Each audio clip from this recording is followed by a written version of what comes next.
I believe we're still in our practice session though, so. Yep, it's loading. Okay.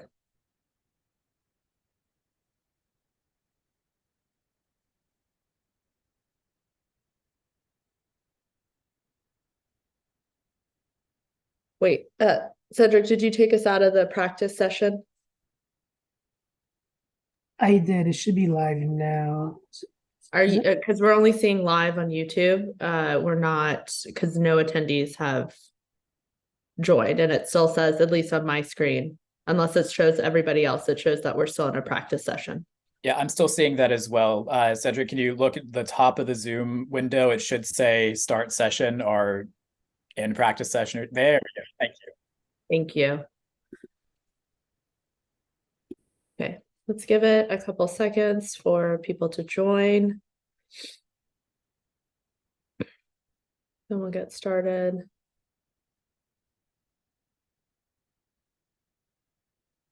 Okay.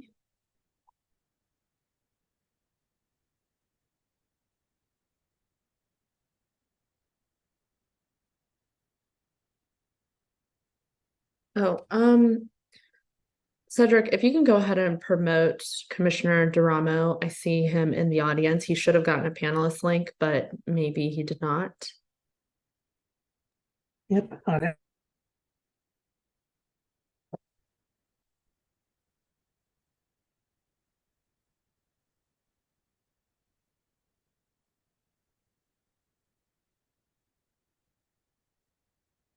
Commissioner Duramo, if you hear us, go ahead and accept that panelist link so you can join. There we go. Sorry about that. You should have had one directly. There we go.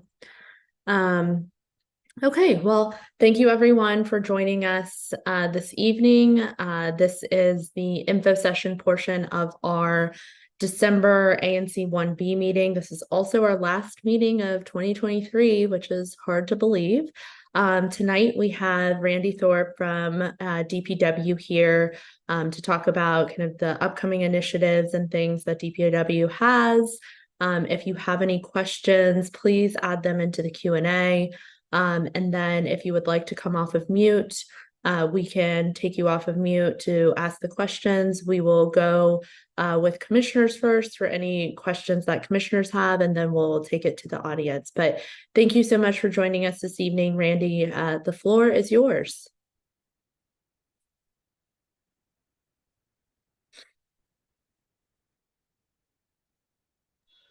Good evening. Can everyone hear me? Yes. Awesome. Good evening, everyone. Good evening. Thank you so much for the invitation for tonight's meeting. Where do we begin? So, leave season. We are currently wrapping up in Section C, and Section D will begin this coming Monday, December 11th. So we are asking that residents rake out to the tree box or curbside by this Sunday, December 10th, in Section D as in dog. If anyone in Section A through C, start C starting on Monday. If you have not gotten your leaves collected, please open a 311 service request for missed leaf collection so we can get to those places that we may have overlooked or missed. Hopefully it won't be too many.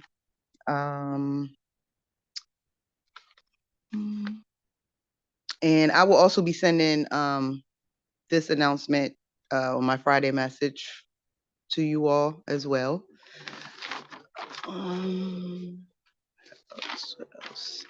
And upcoming, there was a question about the Helping Hands program. So the Helping Hands program is seasonal, and it runs through March 1st through November 1st, yearly. And because it is December, the application is currently closed.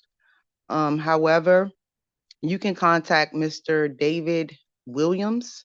If your constituents or residents need any more information concerning the Helping Hands program, and what that is, if you all aren't aware, we provide toolkits like rakes, brooms, shovels, and trash bags for community cleanups.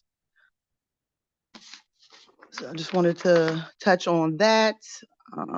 And soon we will be sending out literature for our snow readiness. It is getting cold and winter is coming.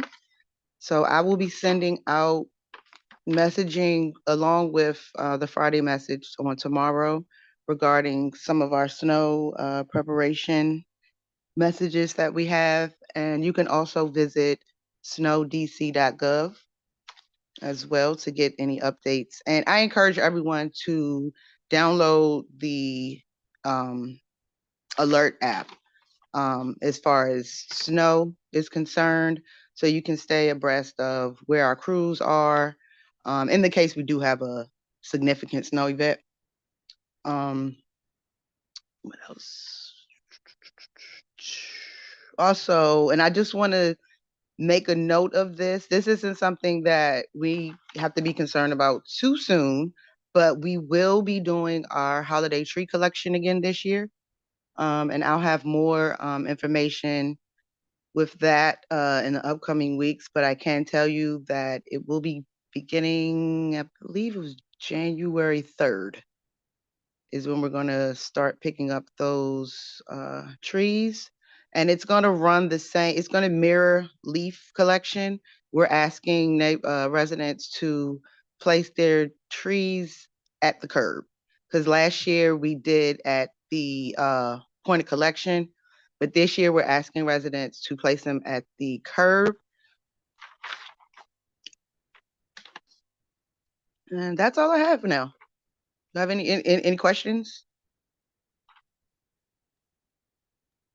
Commissioners, are there any questions? Go ahead and raise your little hand so that I can see it on the screen. Commissioner Jones, I see your hand up, but actually raise the other hand, please, so that I can see it. But Commissioner Jones, sorry, and then Commissioner Handerhan.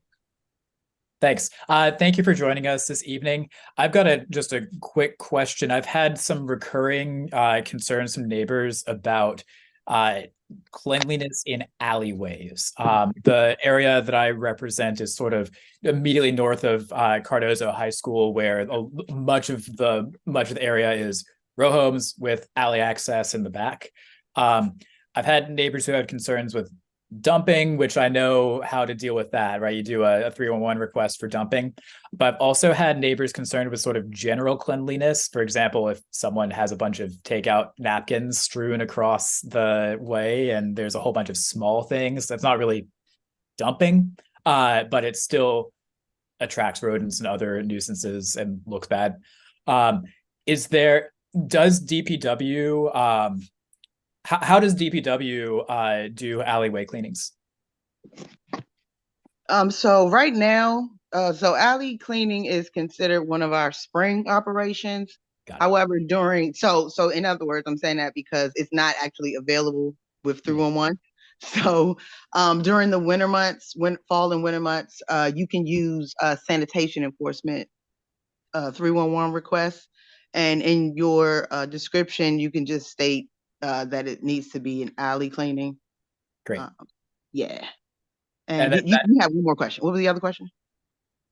I think that was it, but I just wanted to clarify something. You said the alley cleaning 311 option should come back in about the spring.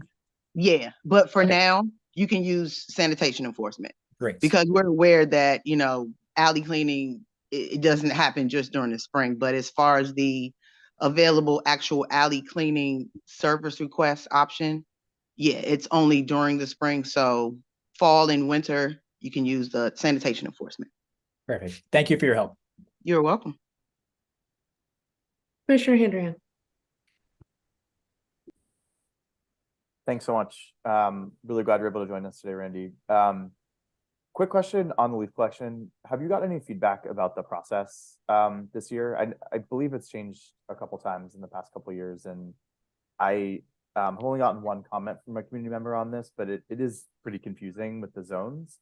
But I was just curious what you're seeing from an uptake from the community on the collection method.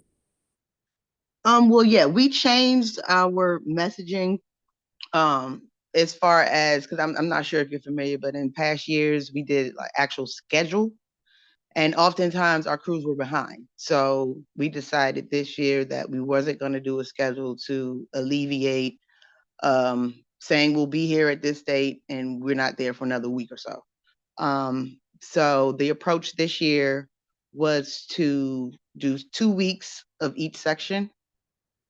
Each section does get 2 passes.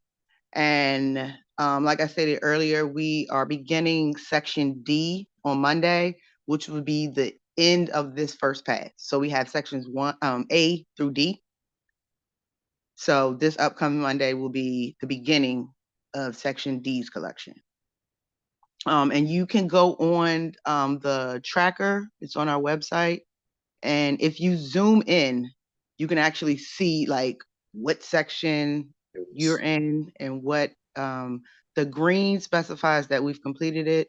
The red specifies that we have not completed it yet. That tool is great. Thank you. Oh, and I just want to make a mention because I have been seeing today specifically that some residents are bagging their leaves and placing them in the tree box or the curb. We do not want you to bag your leaves. We want you to rake them and just put them in the tree box or the curb. Because if you bag them, they're not going to pick them up. In essence, if they are bagged, then you're going to have to request a scheduled yard waste collection.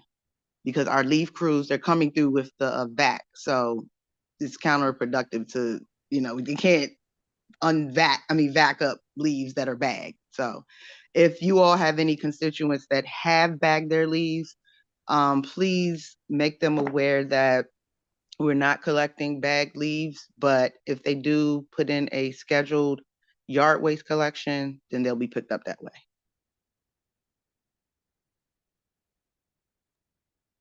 And I'm sorry, my camera is not working right now. That's why I can't see. I don't have a photo of myself. I'm sorry.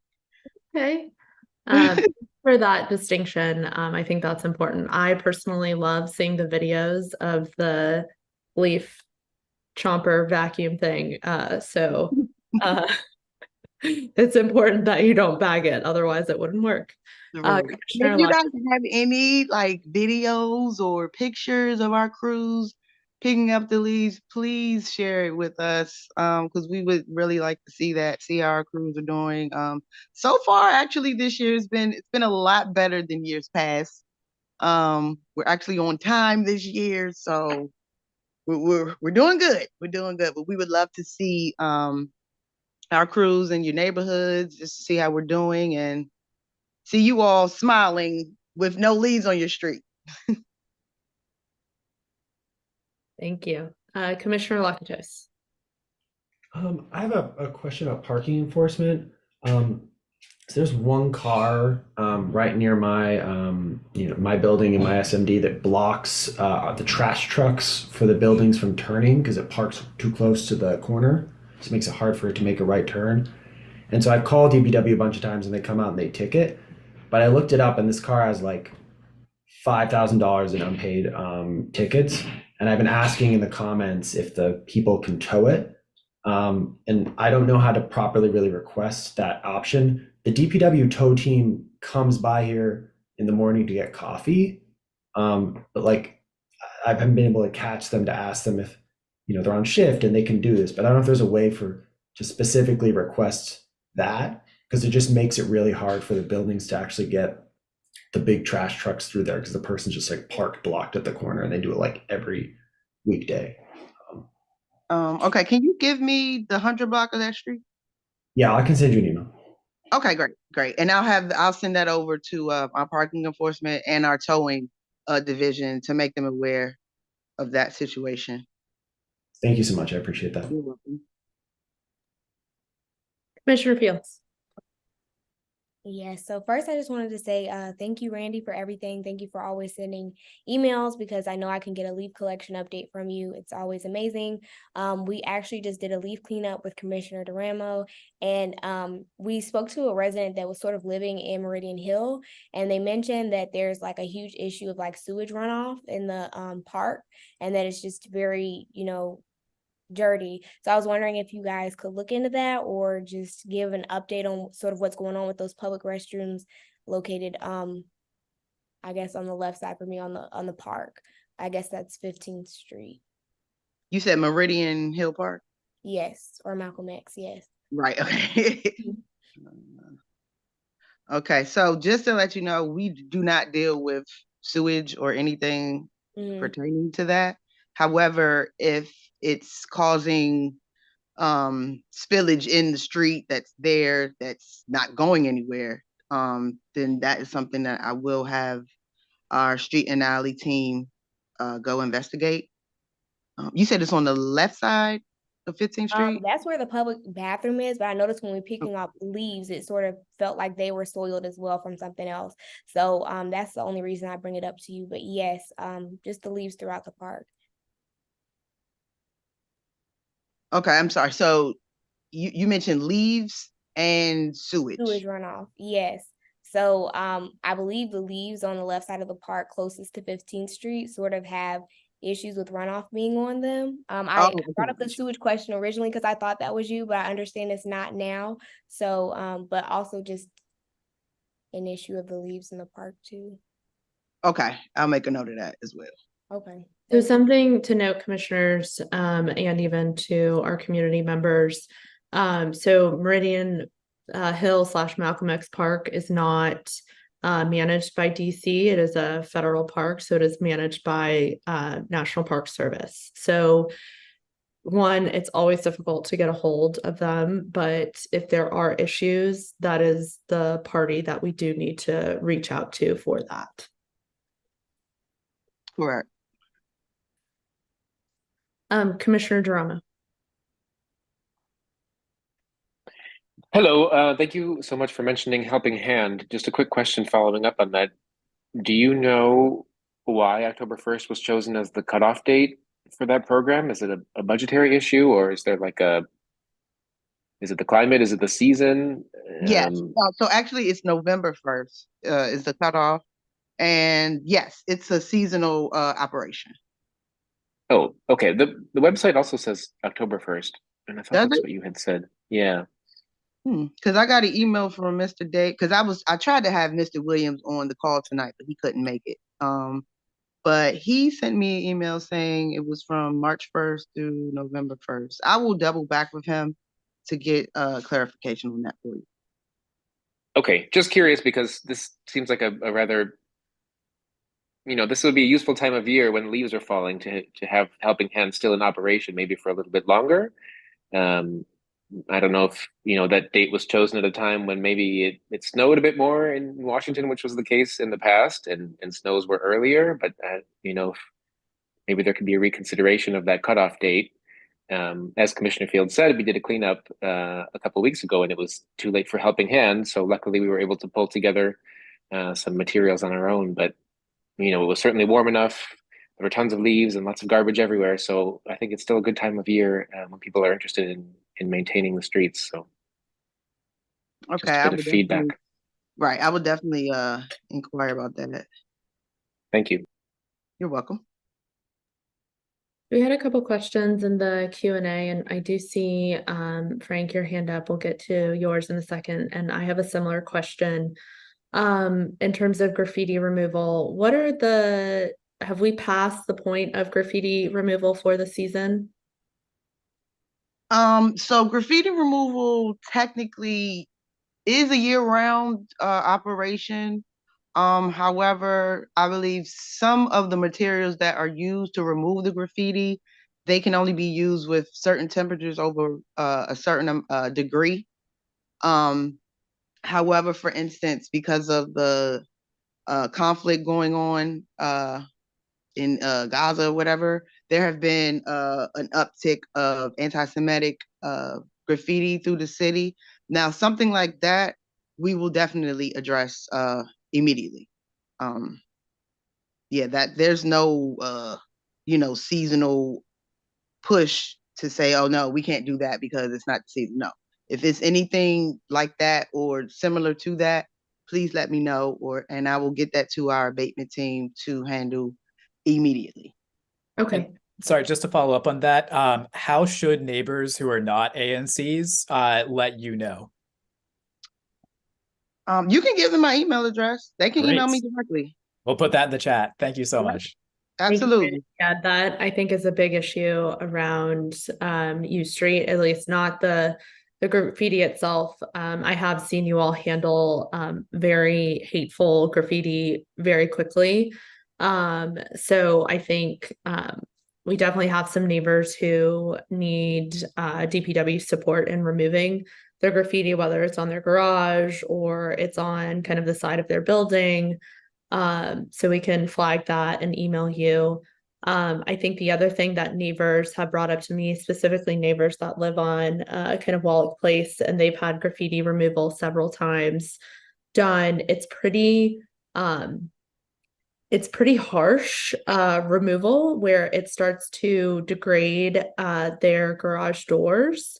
And they already have, rat issues and things. So the rats are able to chew through the metal and things a lot easier, which is kind of crazy to think about. So I don't know if it's possible. Again, this is just feedback, not, I think, anything you can respond to today, but if there's other chemicals or other things that can be utilized, because I know it is the neighbors struggle of like, okay, do we call and get this removed? And then it comes right back. And then we have to replace our garage door in a year. Okay. Can you give me the address again? Yeah, I can give you it's Wallach Place. Okay. And it's the alleys that are behind Wallach Place. I can send you an email with a map and it's both alleyways there. Okay, great. Yep, that'll be great. And then Karen, if you have specifics on graffiti removal, if you want to pass it along to any of us, we can pass it along to Randy, or her information is there to email, because I know you had that question too. There's one other question that Karen had, which is, how often will the leaf removal happen in the different sectors? In each section? Yeah. Twice. We're doing 2 passes. Okay, great. And then I don't think this is DPW. Can you let the community know how often the sidewalk repairs are conducted for rat holes? I don't think this is you all. Yeah, no, that's not us. Yeah, I think that's a DDOT. Yeah, yep. It's the Department of Health. And Department of Health. The rats. Okay. Well, they do the rats, but then DDOT does the sidewalk. So but Karen, we can if there's a specific sidewalk that needs repair, and it's because of rat holes or whatever, we can filter that to the right person if you want to email us specifically on that. The email, Cedric, oh, it should be in the chat now.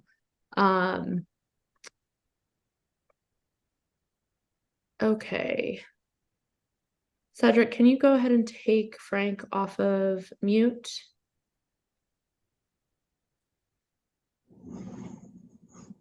Good evening.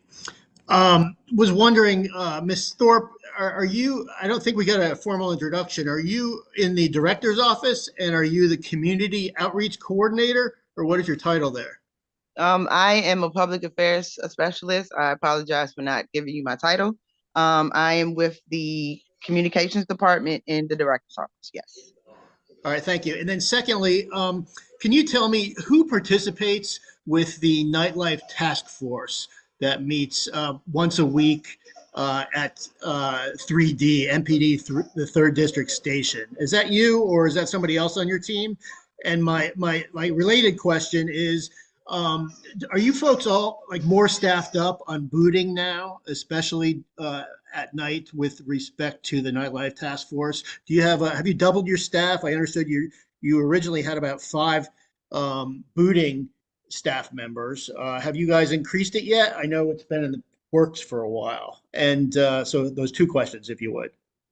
Okay, so those 2 questions can be directed towards Mr. Melvin Smith. He is our nightlife coordinator. His name is spelled MELVYN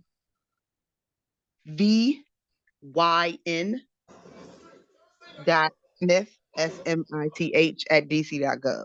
He would be able to answer any question you have about nightlife. And then how about generally booting? Have you guys doubled your staff? I know there was 5 coming into this year or something, but there were appropriate monies to expand it. Are you guys? Can you tell me anything about that? No, I'm not aware of our booting increase as far as personnel, but I can also give you our booting supervisor's email as well. Or if you want, I can address that to him, or you can email him directly. It's up to you. All right, I'd love to have you included in the conversation, so I'll send you an email, and if you would send it over, that'd be great. Thank you. Okay, absolutely. And just to let you know, his name is James McCrary. But yes, please send me an email, and I can get that information to you and have him included on the email thread as well. Thank you. You're welcome. Okay. We are pretty much at time, so I think we're good unless there are any final questions from commissioners. If any attendees have any questions, please add it into the Q&A. We also put in Randy's information into the chat, so you have her email. We have Melvin Smith's email in there as well too, because I know that is a topic that many folks in our commission are interested in, especially with nightlife. But thank you so much for joining us this evening, Randy. I really appreciate your time and you going through all of the programs that DPW has. It's, I think we all really appreciate the work that you do, and it's very thankless. It's not always the glamorous part of local government, but it makes, I guess, local government glamorous because you clean up most of the crap around.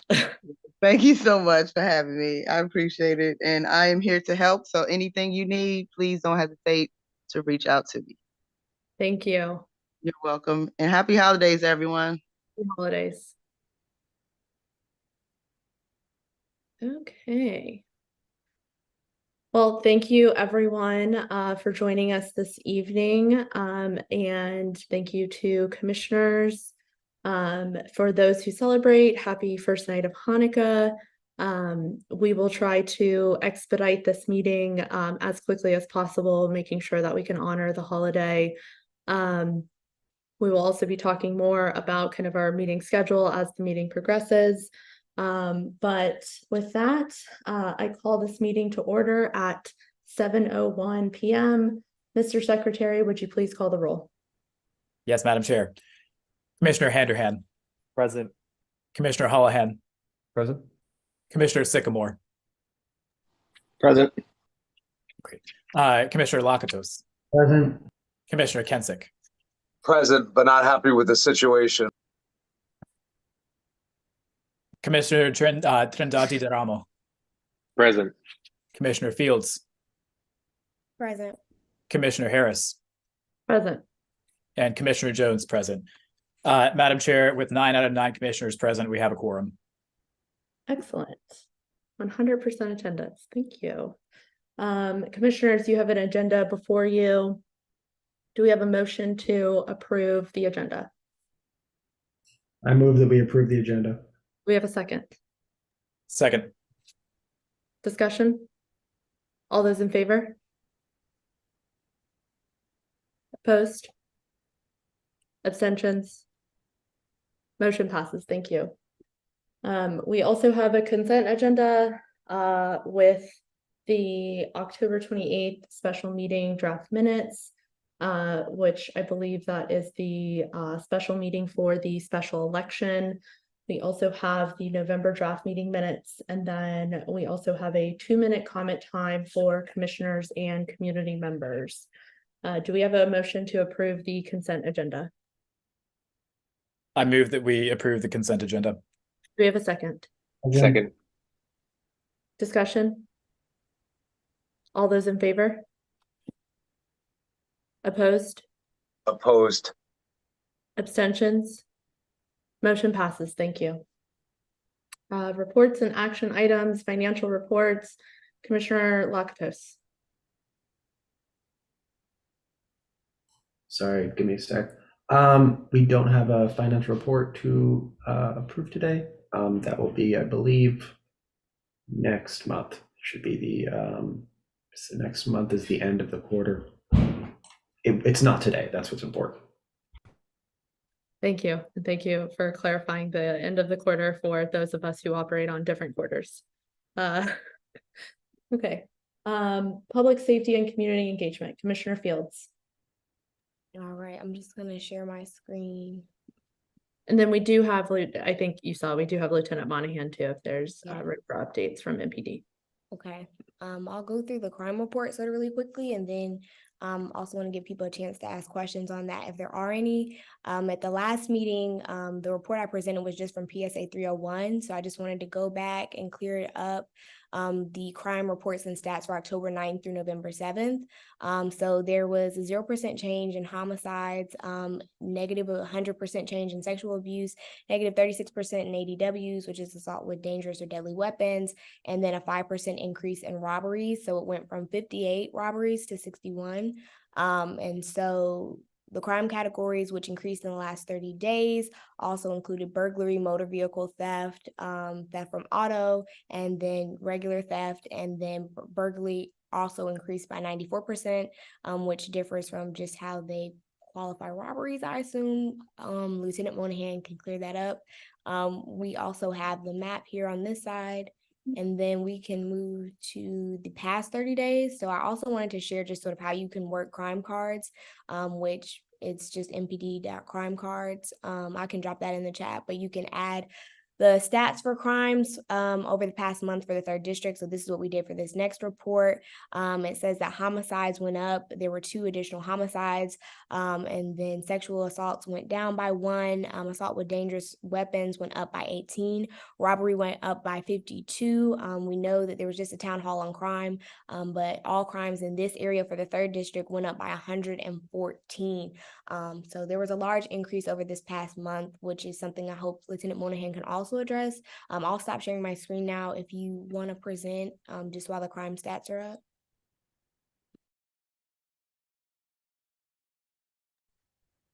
up. Good evening, everybody. As Commissioner Fields did point out, we are experiencing an increase in crime kind of all across the board, but that's all over DC. That's not just in this area. The DCR stats that she put up first were for PSA, I believe 301. I actually oversee 305, so I can't really speak too much about the crime stats in PSA 301. But this upward trend is something that we are seeing all over the place. I'm sure that you heard Chief Smith and Assistant Chief Kane speak about both. The department is launching different operations in order to address this, to hopefully bring down this upward trend in crime the next couple of months. A couple of things I did want to bring up before I kick it back to Commissioner Fields is we just did have a closure of one of our homicides today. There was a homicide at 9th and U Street on October 21st at about 3:30 in the morning. 24-year-old Diamante Lewis was shot at 9th and U Street. This morning, they did arrest a 16-year-old teenager from Alexandria, Virginia, to close out that homicide. And unfortunately, we did experience yet another homicide in PSA 305. On November 19th, MPD was called to the parking garage in the 2100 block of 8th Street Northwest, where they found a young man with several gunshot wounds to his body. That case is still open and pending investigation. We do encourage anybody that might have any information on that homicide to either call 202-727-9099, or you can always text our tip line at 50411. And I apologize for my voice. I've had the flu for the last couple of days. the last thing I want to leave you with is this may be my last ANC meeting with you guys. I have found out that I am going to be promoted to captain effective next Friday, which unfortunately means I will be transferred from the 3rd district. But I did want to let you guys know that whoever is going to be your next PSA 305 lieutenant, I will be working with them to make sure that they are onboarded and have all the information they need and can hit the ground running. So. Well, congratulations and thank you for all of your kind of updates here at ANC 1B. I think it is much appreciated. We also know that you do some of these updates on your off time. So it is very appreciated. And I think we all can say, one, congratulations, but also get well soon. Thank you. Thank you for attending tonight while Oh, yeah. flu. No worries whatsoever. I also, if anybody has any questions about anything before I log off, please do feel free to let me know. Congratulations, proud of you. Thank you. Yes, it's been amazing working with you. Thank you for coming on the calls after hours, just keeping us updated. We really do appreciate it. I'll give it a few more seconds for people to send questions in the chat, but I'm also going to reshare my screen to keep it moving.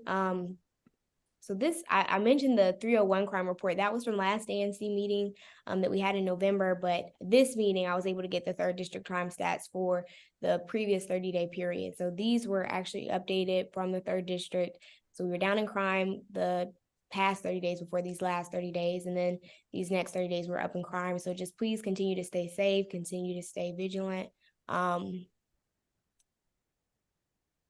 Okay, Frank had a question. I just want to address it while we're on crime stats.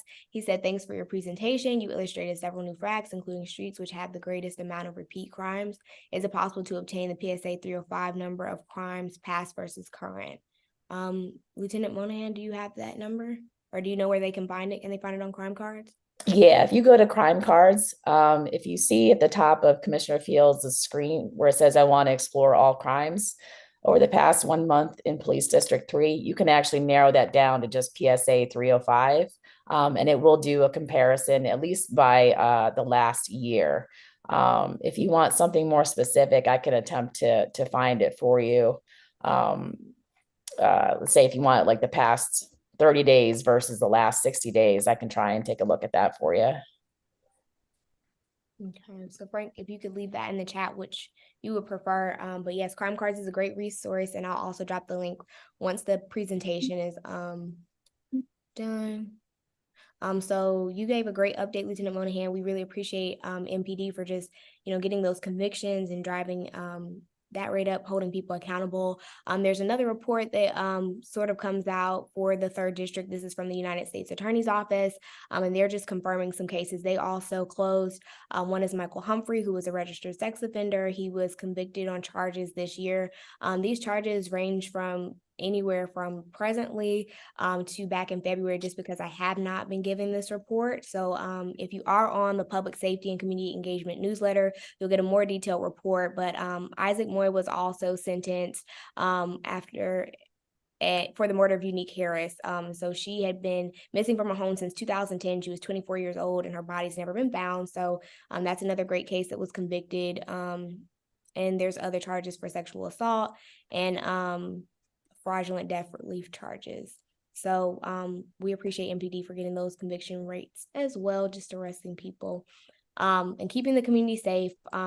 I can also provide the information. Sorry, let me go back for Latoya Davenport, who helps produce this court report. So if you guys are interested in receiving that, you guys will be able to reach out to her for more updates. Upcoming community events for the Public Safety and Community Engagement Committee. We will be doing a yoga session this Saturday from 10 to 11 a.m. It'll be at the Anthony Bowen YMCA. It's free, so please bring a mat and, bring a good attitude to be in attendance. We're going to gear up on more events for the holidays, so super excited for that. Additionally, the 3rd District CAC Citizens Advisory Council is hosting, accepting toys and coats until December 16th. And so you guys can deliver those to 1620 B Street in the Snyder Community Room. And so there's a QR code here at the bottom. I'll leave this up for a few more seconds for anyone who is interested while I discuss the upcoming sponsorship recommendation that came from Commissioner Handerhan. We will be reviewing that now. And we'd like to bring forward a vote on behalf of the Public Safety and Community Engagement Committee. Let me get my screen changed.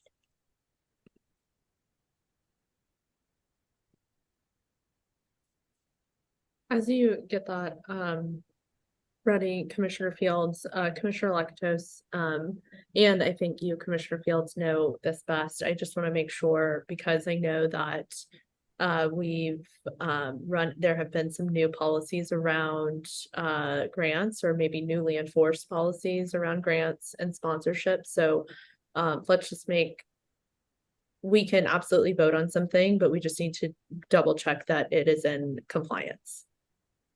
Yes, we're going to read this over very carefully. Also going to continue to send requests to Denise just so we can be clear with the Office of the Advisory Neighborhood Commissioners that everything is in good standing.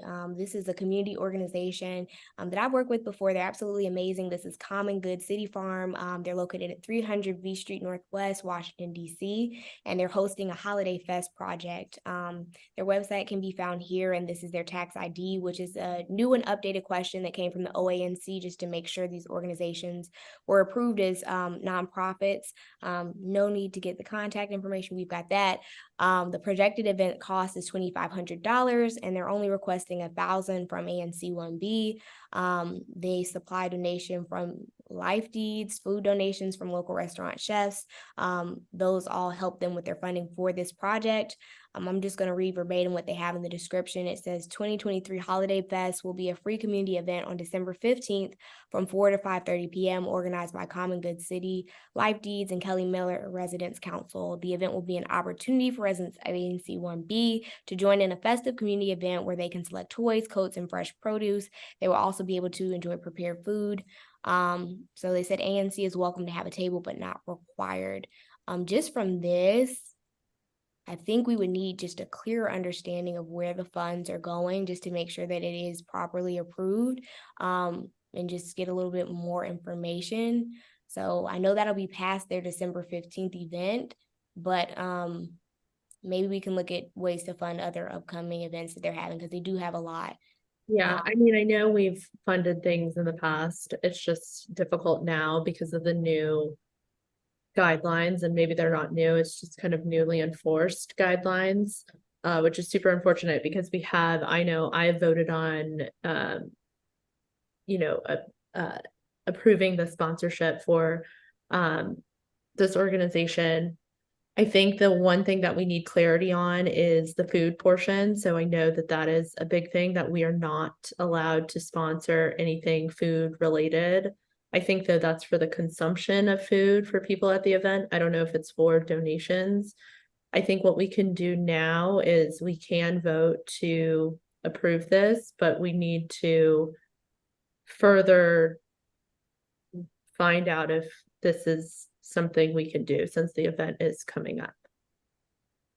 I don't know, Commissioner Lakatos, if you have any other insights or any other commissioners on this, which I know it's very frustrating, and I would imagine that community members who are hearing this are very frustrated. We are also frustrated. This is a new thing from OANC, and we've even had issues with prior sponsorships that we've voted on and already given money to. And ANC 1B does have a lot of money, and we are trying to spend that money, but OANC is not making it easy for us to spend that money. Yeah, I would add that all the same sentiments. I think I would agree with Commissioner Field's suggestion that maybe we look at future events, just because we could spend, my understanding is that we may be able to spend money to support the operations of the event, but we would not be able to spend money, for example, for for food that they would be giving out. But I also am not sure, because now these guidelines are sort of changing it. So I would say more on the eye to the future than onto the present. Commissioner Kinsick. Yeah, that's the email I sent out directly from ONC the other day. They said it has to be permissible. So nothing that could be taken personally. Someone can gain, like one person can gain from it, as long as it does meet the criteria of helping the community overall. And it's a long-term thing, like jerseys or helmets or other things like that, we can absolutely donate. And I think that's great that we're strategizing now for spring and other things. That's all. Thank you. Commissioner Handerhan. Thanks so much. Do you, so I heard everything everyone said. We did fund this at $1,000 last year. I think we all agree it's a great organization, great event. That's not the issue. I would definitely, like, from the organization's perspective, and I did just shoot them a note to see if they could answer some of these questions, but I feel like being able to, if we could get to a spot for this one, that we could say something like, you know, approving up to a certain amount of money for permissible uses, which gives them the flexibility. Like, if we can only ultimately fund $250 of the operations of this event, at least, like, let's vote on that now rather than waiting till afterwards. I would just ask that to be considered, and if we can't, we can't. I think that's that I think that's a idea, good and consideration. I Sorry, definitely Commissioner would Fields. love to fund common good city farm. I think one good idea might be to table this until new business and ask them if they can log onto the call and just answer a few of those questions so we have clarity. It is recorded and we can prove that, you know, the funds are going to something permissible.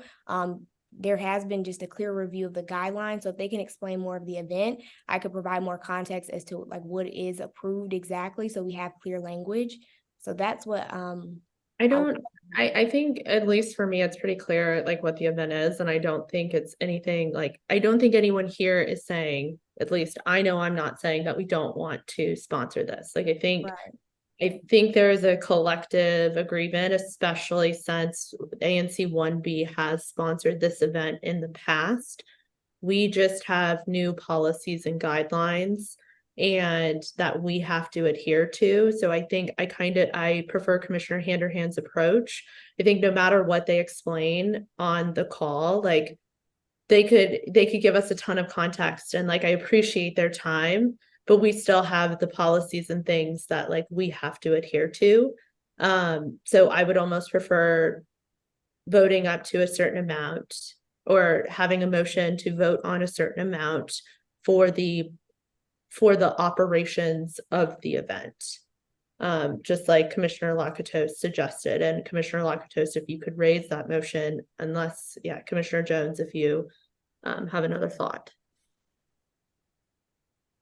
Thank you. No, I was gonna ask that Commissioner Fields put the information back on the screen so that I could raise a motion more or less to the same extent. I also will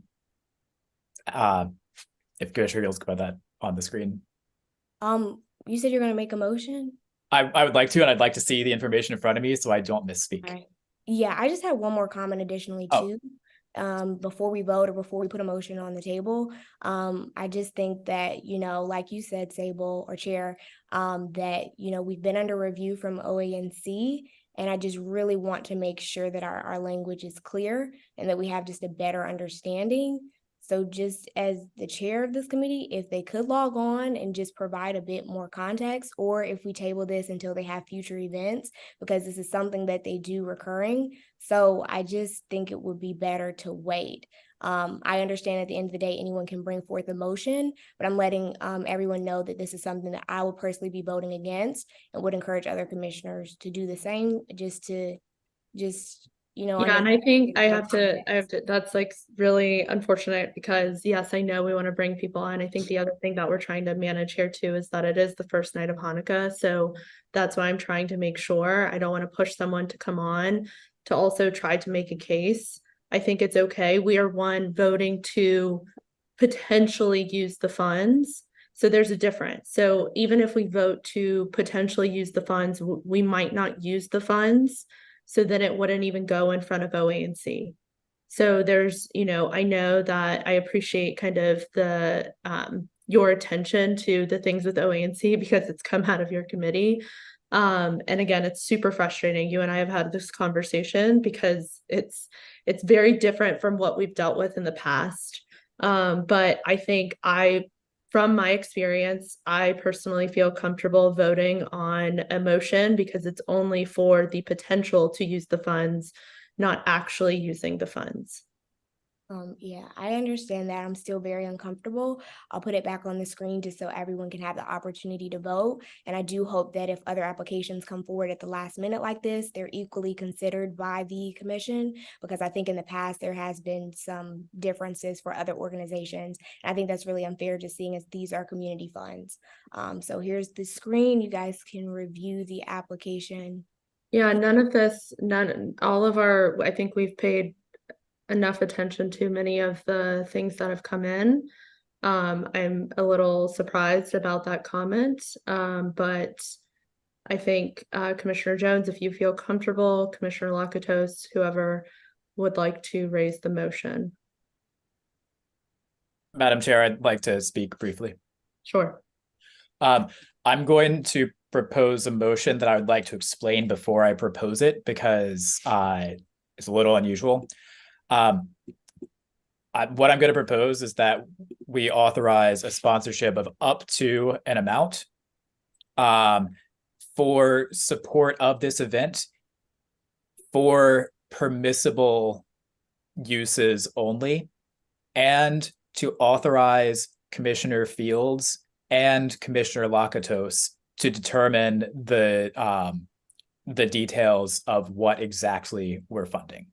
This is where we would be empowering individual members of our commission to finalize this. We do this on an occasional basis already. For example, we do it for liquor licenses for protests. Yeah, sorry. I didn't have my timer going. I'm sorry.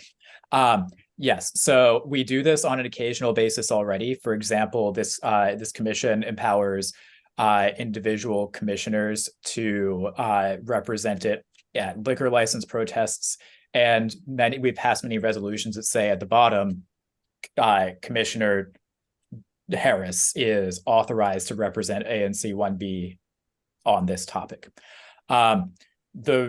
I think this would do an okay job of the legitimate concerns that Commissioner Fields and others have raised about permissible uses. It looks like, as written, the request includes non-permissible uses, but by empowering Commissioner Fields and/or Commissioner Lakatos or another commissioner to work out the details up to a certain amount, I think we can get this through in a reasonable way. Thank you. Commissioner Durham.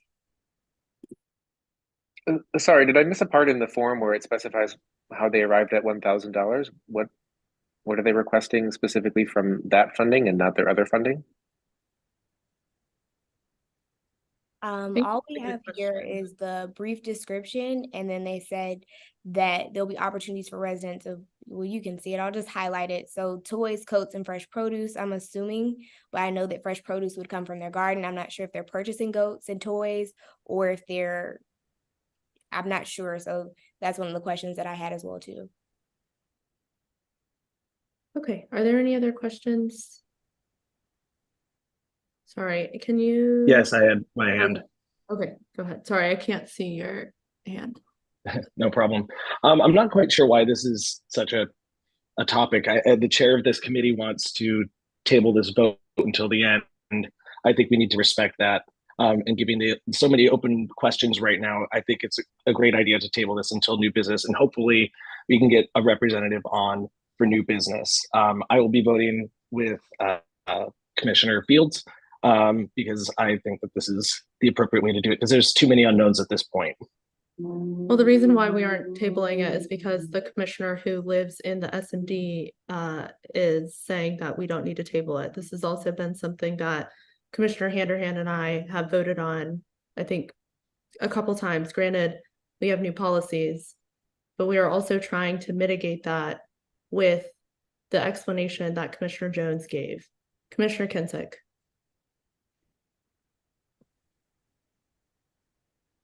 Thank you. Yeah, I'm going to go with both Fields and Sycamore on this as well, just for the reasons they both mentioned. So I would also be voting no on this. Okay, do we have a motion?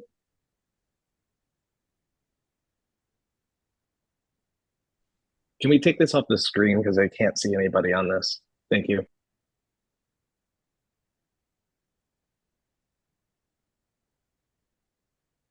Okay, there is no motion, so we can move on.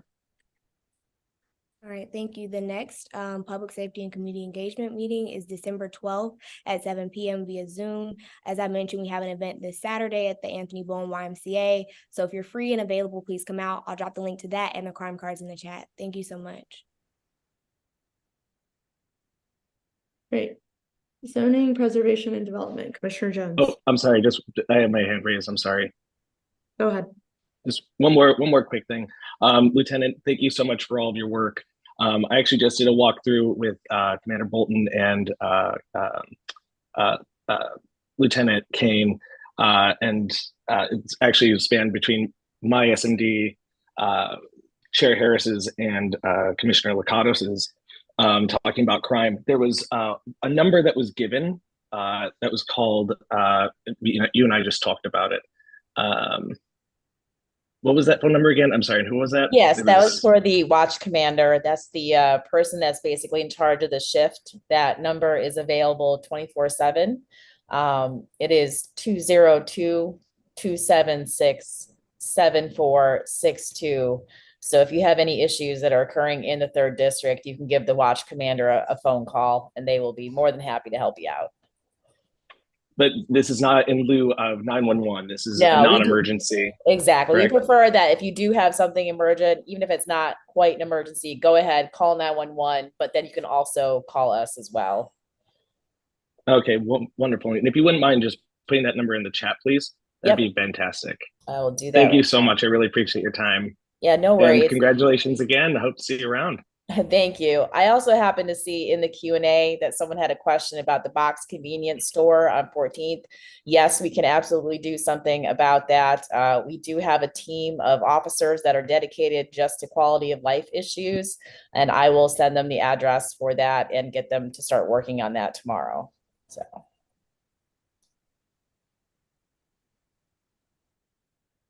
Thank you. There is another question in the chat, Commissioner Fields. I think it is relevant to your committee, so if you can go ahead and answer that. It's just dependent on when community events are and when the Public Safety and Community Engagement meeting meets. Yes, Latrice, thank you so much for your question. We actually got asked something similar at the last meeting, which sparked, I think, more community events. If you guys didn't see it, she just asked about more awareness or warning beforehand. We'll definitely do more of that in the future. Right now, at this time, these are the events that, collaborative efforts were brought to me with. So, yeah, but we do meet monthly. We met last month on early November. If you want the exact date, just give maybe Commissioner Fields, if you can go ahead and type it into the Q&A and also type in when the next meetings are, so then we can go ahead and move on. Yes, I'd like to finish my sentiment before that, though. I'll leave them a comment in the chat as well. But we have numerous meetings per month. We meet at the second Tuesday of each month at 7 p.m. You're welcome to come. Those meetings are on Zoom, and you should be able to register on the ANC 1B website. I know we've had issues getting that link up. We've had issues with people registering and receiving the actual invitation. So I'm going to make sure that is more thoroughly investigated and checked out and all good. And also make sure that we're posting things on the website and on Twitter at least 2 to 3 weeks in advance so you can attend. But please look for more events in the new year. We appreciate you logging on to the call and, keep sharing your input, please. Okay, Zoning, Preservation, and Development, Commissioner Jones. Thank you, Madam Chair. There are no action items related to the ZBD committee for this meeting. Our next meeting is scheduled for Monday, December 18th at 6 p.m. via Zoom. As always, you can register on anc1b.org. Thank you. That's all. Great. Economic Development, Commissioner Handerhan. Hi, everyone. We do have one item to vote on this evening. It's kind of a longstanding and complicated-ish topic from a process perspective. So before I pull up the resolution, I'd like to give a little bit of context, but I'll try to keep it quick and welcome any questions in the chat or in real time. So the committee is asking ANC 1B to vote on a resolution which requests that DemPed integrates the community's input into a pending request for proposals at 1617 U Street. So the context I want to give here is that this is regarding a potential surplus designation of a district-owned property at 1617 U Street. The site is 2 parcels that front 17th Street, U Street, V Street. It's currently home to MPD's 3rd District headquarters and a FEMS company number 9 station.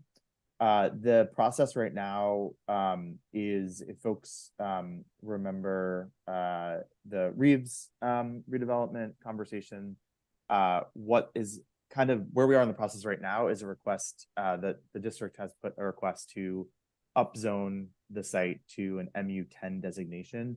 This commission and the committee has already weighed in support of that upzoning.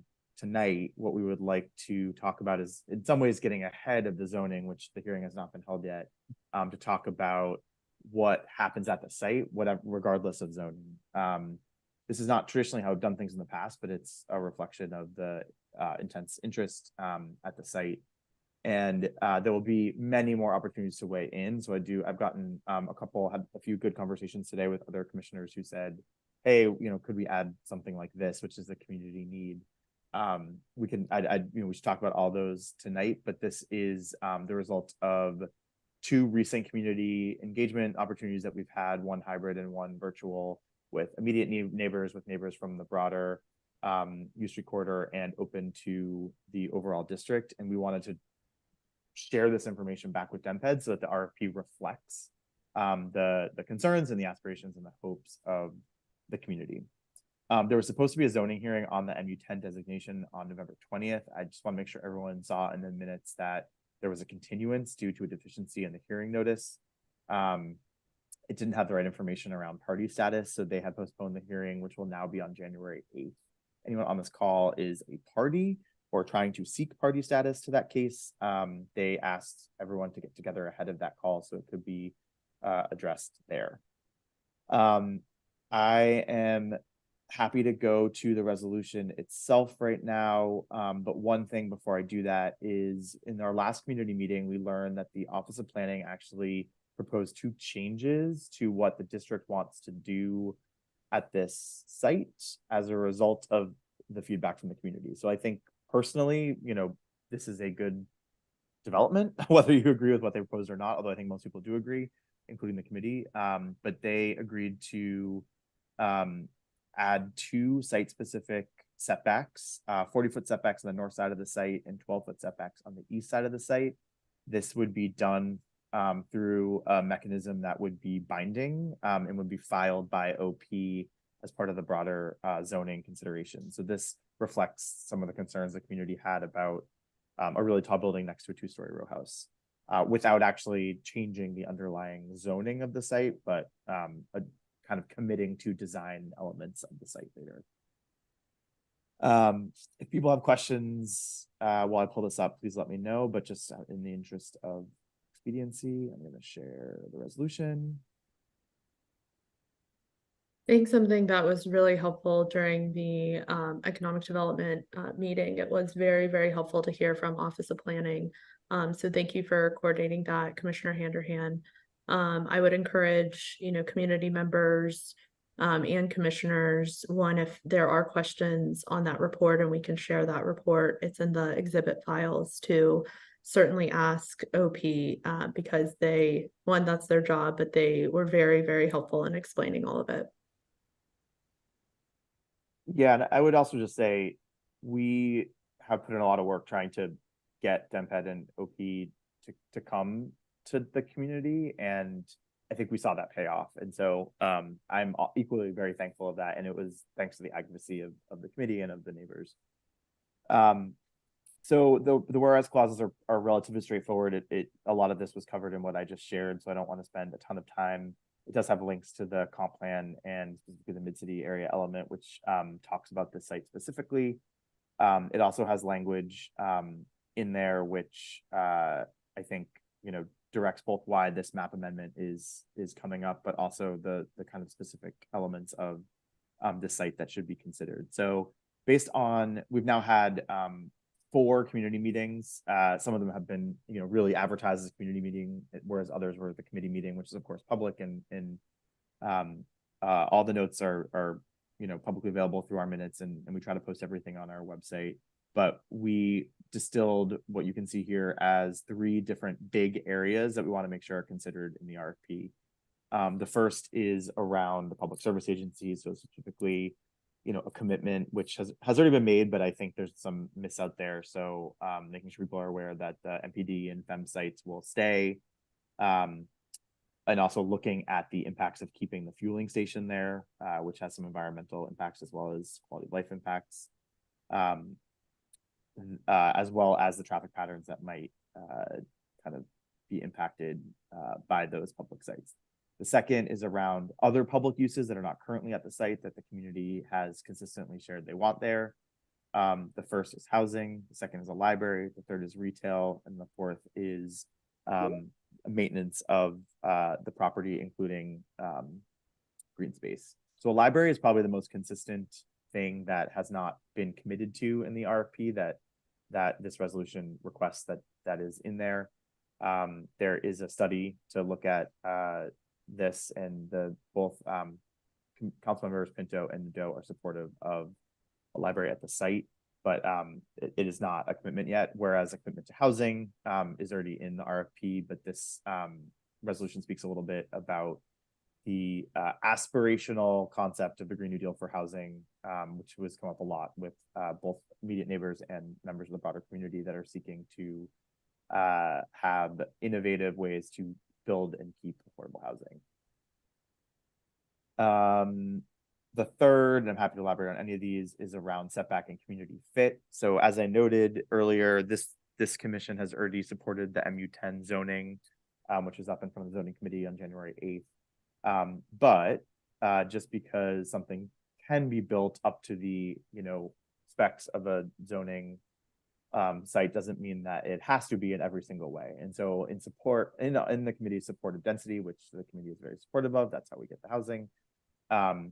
There are a lot of elements that we think need to reflect the reality of this site in the transition that it serves between density levels to the east versus to the west.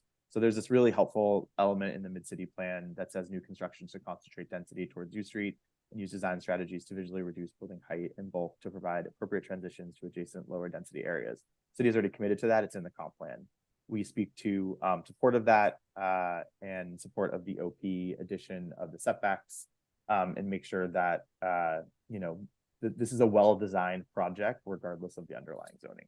So that's what the resolution is. Next steps, would be for the zoning discussion to happen. RFP gets released. We will traditionally do another resolution. Then we'll hear from potential development teams. We'll do another resolution after that. And then with analogous properties, we actually did another resolution after a development team was chosen to continue to kind of give feedback to DemPed on what we're hearing. I will pause there for questions.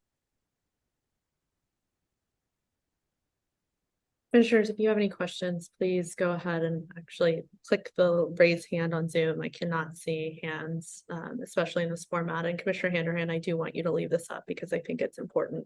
But again, kudos to you and the committee for coming up with this very thoughtful resolution. I think it's something that we've all been talking about, okay, well, how do we proactively address some of the things, especially in the development process, because the zoning process is very complicated and very dry and can be contentious. But I think what ultimately people want, the community wants, is, I think, in this resolution. So kudos to you and the committee for putting this together. I know it took a lot of work.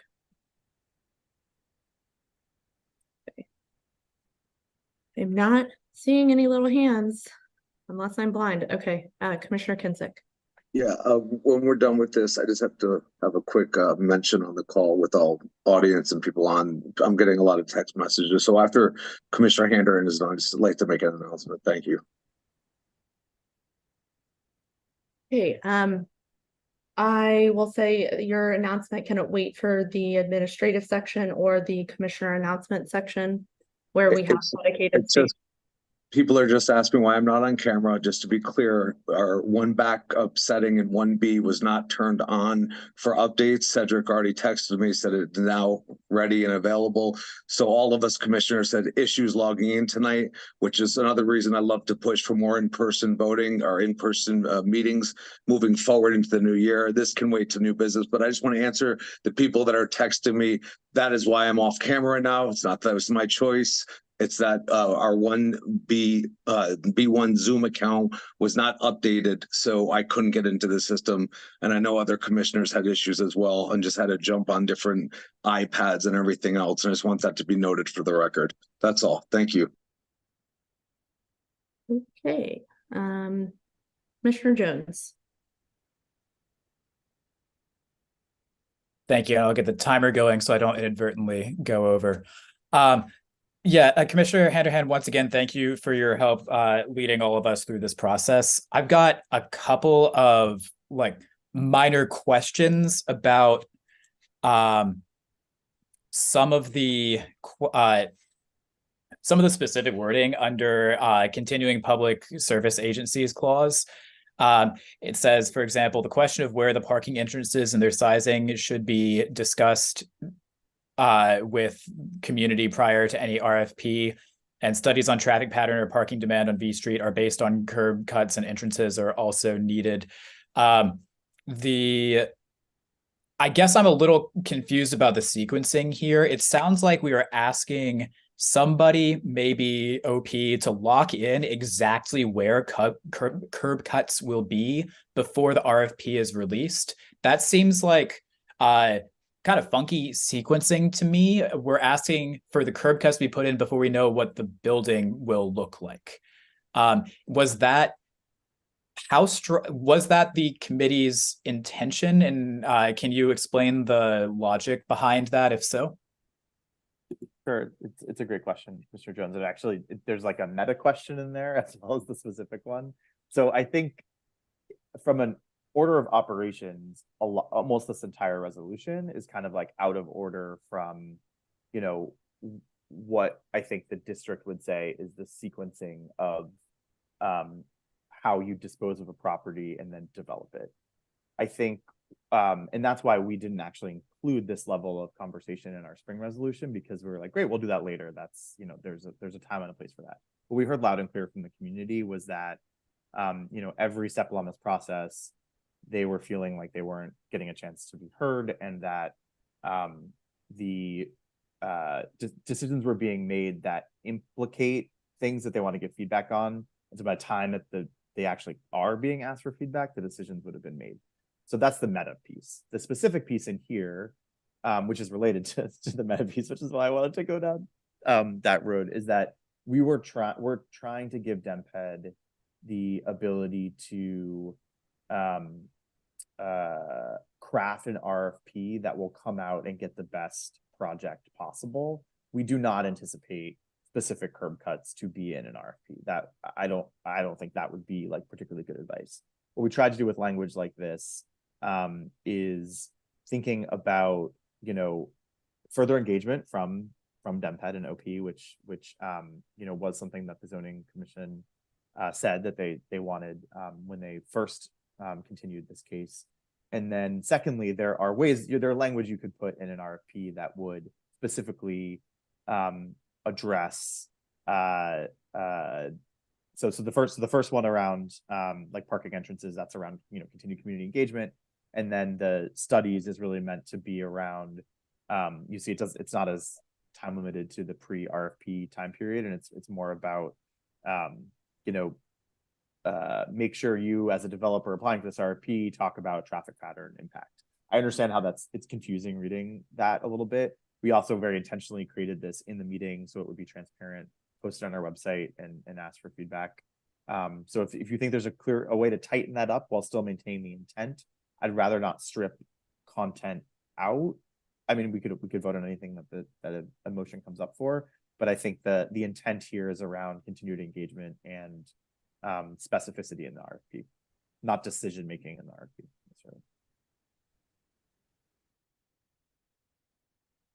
Madam Chair, with your permission, I'd like to speak to that. Sure. I guess I understand that, and I understand that the what to talk about when question is a big one, but I also could imagine a situation where there is strong sentiment about where members of our community get very convinced about where down to the foot a certain curb cut will need to be before knowing what a building will look like. And then when that doesn't show up in the RFP, they will be frustrated that something they asked for very specifically doesn't show up in the RFP because curb cuts don't show up in the. My understanding is that in general, specific entrances aren't mandated in an RFP. So, I mean, I guess the question is like, do we just want to strike the words prior to any RFP? Because that implies that the RFP will then include it.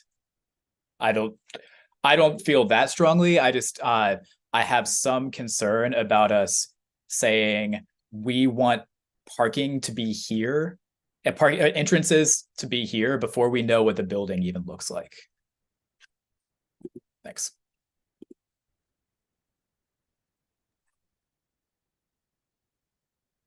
Yeah, Commissioner Sycamore. Or actually, sorry, one second. Commissioner Handerhan, if you want to address that quickly. I think we could maintain that balance by saying the question of where the parking entrances and their sizing should be discussed with the community prior to any decisions being made.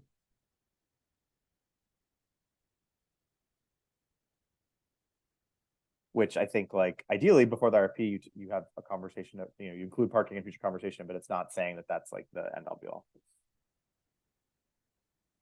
I think, let's see, studies on track. Maybe this can be, because I've heard this, and I've heard this from, I think I heard this from a committee member. And I'm wondering, and the same thing with Commissioner Jones, is that it's like, okay, well, where does this fall? Like, this isn't going to fall necessarily in the RFP process, but it could, at least like some sort of study or some sort of parking inventory study to be done, because I think we have a lot of development in 1B, and this consistently keeps coming up as like parking as an issue. So I don't know if that can be added in, but I am struggling of like, okay, would that actually be in an RFP? Likely not. Or would that come, afterwards when we engage with developers who have submitted the RFPs? But I think it's, yeah, I think we just want to make sure we're balancing, just like Commissioner Jones said, and I don't want to beat a dead horse, but that we're balancing community expectations with what DMPED will actually put in an RFP. Sorry, Commissioner Sycamore, go ahead. Thank you, Chair. Just for a really quick question before I say something. The MU10 has not yet been approved by zoning, is that correct? Correct. There was a hearing on the 20th of November that got scheduled to January 8th. Okay, so we have at this point, I don't know, I still have a very hard time wrestling with this and where I want to vote on this, because I still know that the community does not want an MU10, even though this commission has voted to support an MU10. I'm having a hard time voting for this, and now I had to vote against the first time. Now I'm very conflicted on this one because of the MU10 on here, and nobody's talking about a library except for Councilmember Nadeau and Pinto. Nobody wants that. So I'm having a really hard time with this language. Can I ask how many community meetings on this you've attended? A few. I've listened in. Okay. I don't remember you attending any. I would just say that I don't agree with the assessments you just said about the community. Like, overall, the community doesn't want X, Y, and Z. I try not to say that, and I've been in all these conversations. I think that's a blunt instrument. So I don't know if you were getting to a question, but I don't a library, we actually filled out a survey, which you know, because apparently you were at the meeting, and the library came up a lot actually. So I was also a And little surprised. I don't but appreciate your insinuation there that I wasn't there. Just because my name wasn't there doesn't mean I wasn't. But I appreciate that. Never mind. I'll yield the rest of my time. Thank you so much. That's exactly what I needed. Thank you. The one piece I would add is that we had a lot of people who helped craft this resolution are actively testifying in front of the zoning commission against MU10, which is why this is agnostic of the type of underlying zoning, which again was discussed at all of our meetings. So that's why I was, assuming maybe you weren't there, Commissioner Sycamore. There can also be, just as a note, at any point, any commissioner can make a motion to rescind our support if they feel like it needs to be re-voted on. I will say though, I have heard on both sides, I've heard support and against. So I don't think all of the community is in one bucket or the other. Commissioner Kinsick, sorry, I did see a hand from Commissioner Lakatos, but I'm assuming you might not have a comment anymore. Go ahead, Commissioner Kinsick. Thank you. Yeah, I appreciate everything Commissioner Hanner is saying. I can only speak again for 1B05 and 1B07 and not speaking for Commissioner Fields, but the amount of calls that I get and emails, I missed this past Saturday's meeting they had, which was to discuss some of these things like the setback of 40 feet and 12 on one side. The sentiment I'm gaining thus far from people is that'll live in this immediate area. Again, I'm talking about 1B05, 1B07 to be direct. They're not fully loving or even feeling this 40 setback or even guarantee. At the same time, I will say, and this is just for, again, record purposes, is that this has been postponed now several times. And I think that the reason this has been postponed is because the zoning commission is over their head. They have never had this kind of pushback as they've had, which is why they postponed it several times from June to November and now November to January with a backup day of the 18th. And that's if the parties, those 7 parties that are against, do decide to combine their efforts, which, from what I'm gathering, maybe 2 will. So we're going to have still 5 parties going to be going against this. So it should be clear to everyone's point, though. I mean, this is something that's going on for a while. And if it was just as simple as it was when we voted in April, it would have already proceeded, and it has not. So it's been a year since our vote. So it's just good to make sure everyone's aware of it. That's all. Thank you. I will note that, it's maybe a matter of opinion of, if it's over the zoning commission's heads or not. I will say I was in attendance to represent ANC 1B on November 20th. And the reasons that they cited was they did not notice.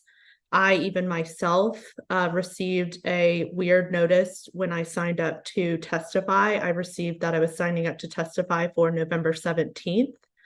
So that was the reason why they pushed the next meeting to January 8th. So they didn't cite any other reasons, party status. They also typically, if there are multiple parties, they do ask the parties to combine, especially if it's an opposition. So it seemed pretty standard to me. Again, that's my opinion, and that is what is on the record for the zoning commission. Commissioner Lakatos. Thank you. I just wanted to make a very brief comment. Thank you, Commissioner Handerhan, for putting together this resolution. I think that the Reeves Center was a good example of the work we can do with a good community-led RFP. So I appreciate the hard work. I'd also kind of flag the social, sort of the Green New Deal for housing, sort of affordability model, which I think is a great concept. But I really emphasize, again, the zoning is not a component of this resolution because the commission already voted on that. But in order to really achieve that level of affordability, you need the level of density that we need. So not just affordability, but size. So if you want to have 3-4 bedroom apartments you can't have a 2-3 story building. It just doesn't, the economics don't really work out. At least that's my understanding from what Montgomery County has done for social housing, and another variety of options. But yeah, thank you so much. Commissioner Drama. Commissioner Henderson, could you just speak a little bit briefly, and maybe this has been discussed plenty in committee, but what is the DCPL position on the inclusion of a library? Or is that something that they're aware of, that they're also interested in, or is this more abstract and perspective, and this is something that they haven't even been asked to weigh in on yet? Yep, it's a great question. We talked about it quite a bit at the last meeting. The original, Commissioner Sycamore mentioned the push from, I mentioned and Commissioner Sycamore both mentioned the push from the council members. That certainly had been called into question about whether or not this was like a realistic proposal. The committee has looked at a couple things, including a DCPL report that determined there was like a opportunity to address the needs for a library in the neighborhood. And then they also sent a letter, which I will try to pull up and see if I can cite the specifics on. But the committee feels like this is a realistic ask. It is not a kind of pie in the sky inclusion that would frustrate, a district agency that wasn't consulted or something along those lines.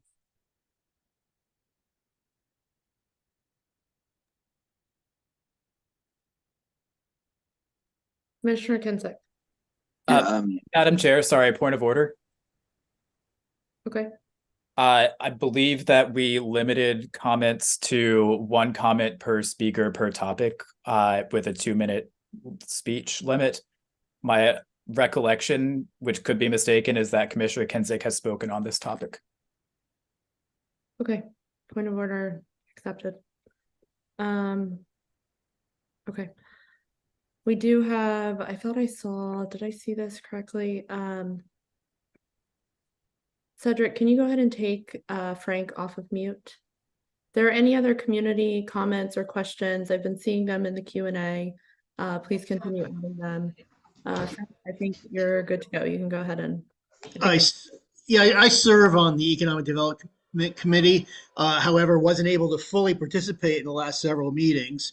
However, I'm going to piggyback on Chair Sable's comment regarding parking. Everybody on this call, everybody in the audience, everybody on this commission know there's a parking problem on U Street.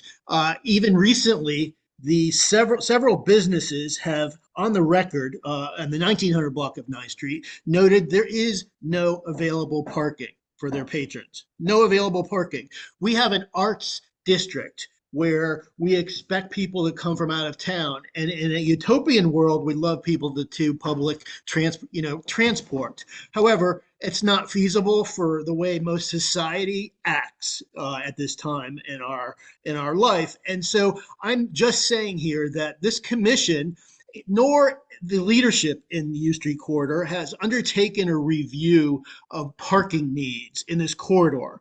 And we have three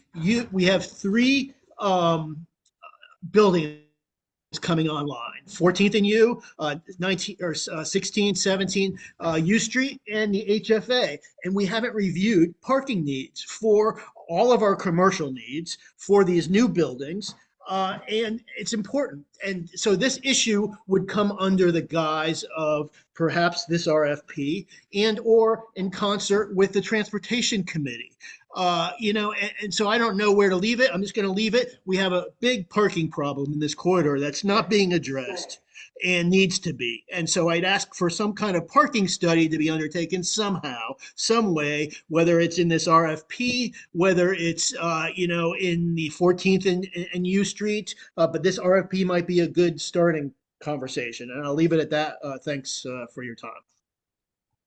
I think you make a good point, Frank. I would say I would reframe what I mentioned. It was more of a parking inventory study, which could show the potential need, or it could also show that we have a lot of parking. I get that that's a point of dispute, so I'm not going to touch on that. But I think you again bring up a good point that maybe it's not just in this RFP, maybe it's in a further letter or resolution to DPW/DDOT, DPW on the enforcement side and DDOT on the actual parking side for this, because I think it's a broader issue. But I'm talking about facilities, right? I'm talking about building out facility for parking, not just I think we enforcement. could do an inventory study. I don't know if we should start talking about huge parking garages. It's not certainly something me as a community member, just like you, I would want to see around. I would also prioritize housing over parking. But you know, we can, maybe this is a better discussion at transportation.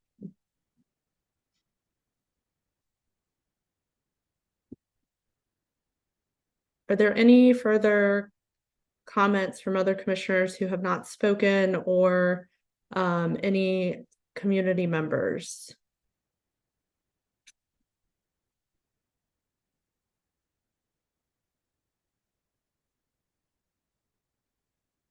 Hey, Commissioner Handerhan, do you have any final thoughts here? I'm trying to do some wordsmithing in real time is never the most pleasant thing, but trying to keep highlights on the screen for anything that's changed for transparency. I think maybe based on the first part of these conversations, adding this language, additional considerations should be discussed with community, including question of where the parking entrances and their sizing should be.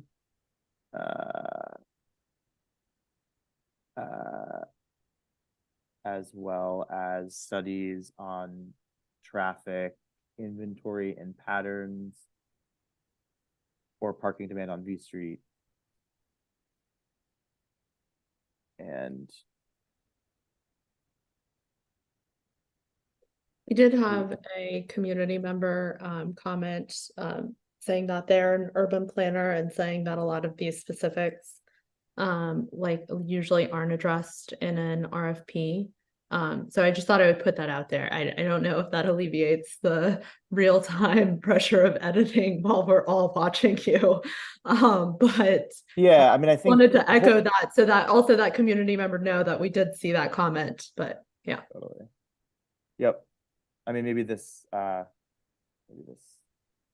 helps keep this information in here without suggesting it's something that will be, in the RFP.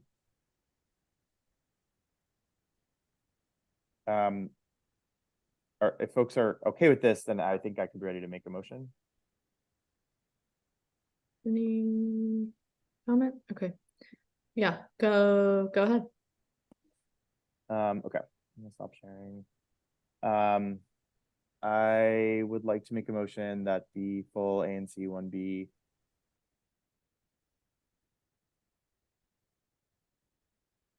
Okay. Let's give it a few seconds. I think he'll be back. We'll see. If not, does anyone else feel comfortable potentially making this? Could I actually move that we authorize the secretary to make non-substantive changes to this? I know it has to be formatted. It doesn't have like the header on the top that says the commission stuff and all of that, but there are a lot of grammatical mistakes, and I think it needs a little bit of cleanup. And Commissioner Handerhan already explained this was written by committee, and there was a very good procedural reason why that was done, but it'd be nice. We can add that to the motion if you would like to make the motion. I don't mean to put you on the spot.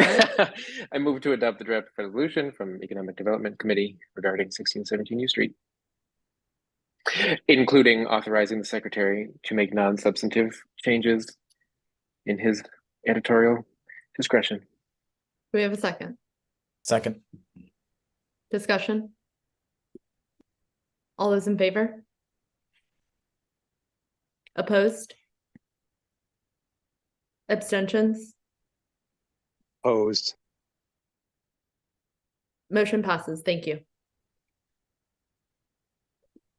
Yes, and thank you, Commissioner Duramo, for that clarification, and thank you for that motion. This is not condescending. Great work on your first motion. I really don't mean it that way. It's like sometimes it is, the first one is always a little nerve-wracking. That was it, 1617. There you go. Maiden voyage.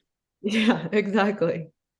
Okay, so Commissioner Handerhan did message me, even though he just disappeared. Hold on one second. Okay, his computer died, so I think he's getting that back up, but I'm not sure if it will be back up before. I think we covered everything. The next Economic Development Committee meeting is January 18th at 6:30 p.m. We'll also note that if there are community members or commissioners who would like to testify in front of the Zoning Commission, one, you have until the day before to submit testimony 24 hours before, so that would be January 7th. And the date of the hearing is on January 8th at, I believe it's 4 p.m. And we can share more out, but I just wanted to put that out there. Anyone can testify. Just submit your testimony 24 hours before. Okay, transportation, Commissioner Lakatos. Thank you. So the Transportation Committee considered 2 resolutions this past month. I'm going to share my screen. Alrighty, 1 second. Alrighty, you should all be able to see this. This is the first resolution.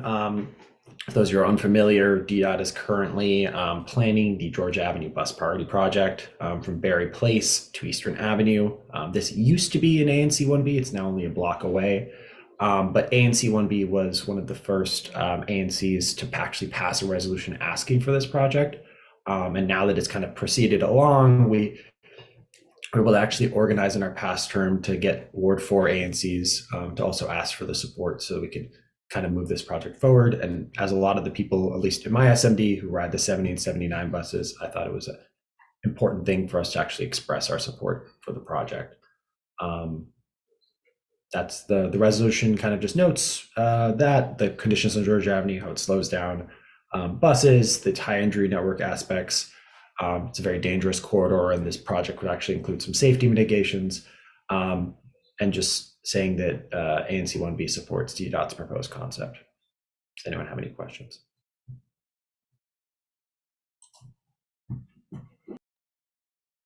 Commissioner Sycamore. Quick question, because unlike the economic development one, I've not been at any transportation committee meetings. Has there been any sort of traffic studies by DDOT on this? Yeah, they're doing a 2 different major studies. They're doing a NEPA, which is a National Environmental Protection Act study, I think. And then they're also doing their own traffic study because it's technically a federal highway. They're not done with it, and this project won't kick off won't get into the final or even the 30% design phase for at least another like 6 to 8 months. And so that all plays into whether they even get approval for anything to happen. This is we're at the preliminary stage. So this is just a vote in support of the idea of this. Is that correct? Not necessarily the specific detailed plans. Yeah, there's no block by block detail plan. Support of the concept, which is offset bus lane. So you keep parking, you have a bus lane, and then you have a driving lane. And then depending on the location or the width of the intersection, you could also have turn lanes and a variety of other interventions. Okay, so it's just the concept. Okay, thank you so much.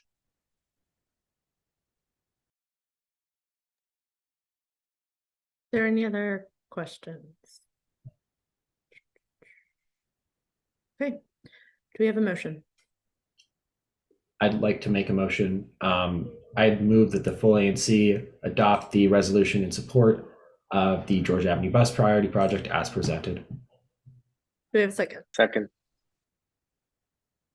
All those in favor? We have discussion, right? Oh, yeah. So this project, how long did you say it's supposed to last, and when is it starting? Because I know I've seen some emails from you. My understanding is that Well, DDOT's in this, they proposed a concept. They have to do a study now because it's like technically a highway. So they have like extra rules about the way they modify the lanes. My understanding is the earliest it would go into construction would be the end of 2025. But also I think all of that varies on their money and then construction timing. And then it's a contractor because it would be from Berry Place to Eastern Avenue. And that's like 4.5 miles, which is a big project. But we're not at that stage yet. Thank Any you. other comments? All those in favor? Opposed? Abstentions? Motion passes. Thank you. Thank you. The next resolution we have, one second, let me share my screen again. So this resolution, which Commissioner Duramo requested that we consider, is in support of Bill 25-0040, which is the Vehicular Noise Reduction Act. This is a bill that was introduced by Council Members Nadeau and Pinto, which would establish a pilot program to automate the enforcement of sort of illegal and excessive vehicular noise, so modified exhaust and stuff of the sort. So unfortunately, the police don't tend to, my understanding is there hasn't been a lot of like on the ground enforcement. I think there's like some staffing issues have to do with that and like broadly track enforcement overall. But this would sort of automate the process. New York City has these cameras. So do a lot of other cities in Europe. So this would like establish a pilot. So it would be 2 cameras per ward. And so basically what the resolution does is it expresses the ANC support for the bill and also asks that the Transportation Committee of the Council hold a hearing on it, and that Councilmember Nadeau work to obtain funding for the bill in future budget cycles. Does anyone have any questions about the bill? I mean, the resolution or the bill? I can answer some questions based on my reading. I mean, this is something when I saw Councilmember Pinto come out with, and I think then Councilmember Nadeau might be a co-introducer, but it's something that I think, actually, Frank, you and I have talked about this. I think it could be really helpful because they are implemented in New York and other cities in Europe, just like you said. I don't know if they are, I think it's still too soon to tell how effective they are. And I think there's also some potential for, some bias. But again, I personally feel if someone modifies their muffler and it's very loud, that they can pay for a ticket to quiet the muffler that they modified on their car. But yeah, I think this is good. I think it's an interesting thing for us to pilot. But Commissioner Sycamore, go ahead. So yeah, where's the teeth? That's kind of what I want to know. What has been implemented in other cities around the world? So is it just ticketing? Is it points on licensing? Like, how do we recoup those funds? Because if you're coming into DC, a lot of the time, Maryland and Virginia won't enforce any sort of ticket collecting or anything of that nature. It's only for DC residents. So it seems to be disproportionately affecting DC residents and not people from Maryland or Virginia. Do you have any information on that?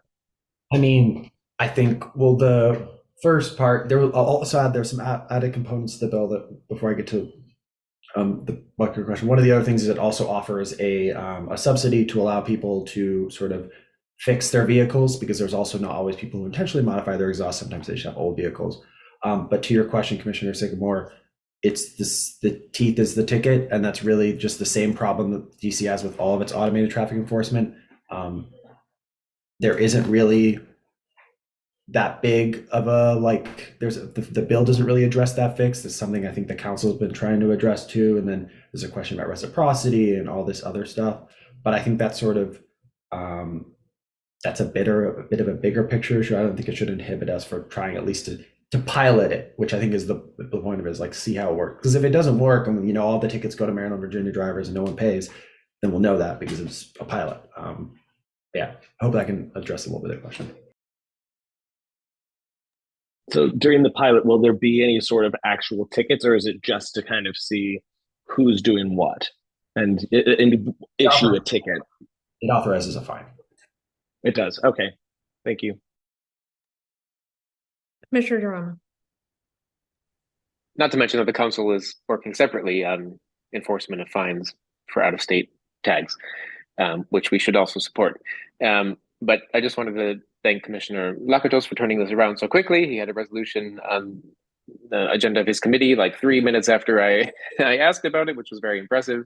And I just wanted to applaud the council members for taking an innovative approach to this question. Comes up a lot with my constituents. We're between 14th and 15th Street. There are hills involved. There's lots of echoing.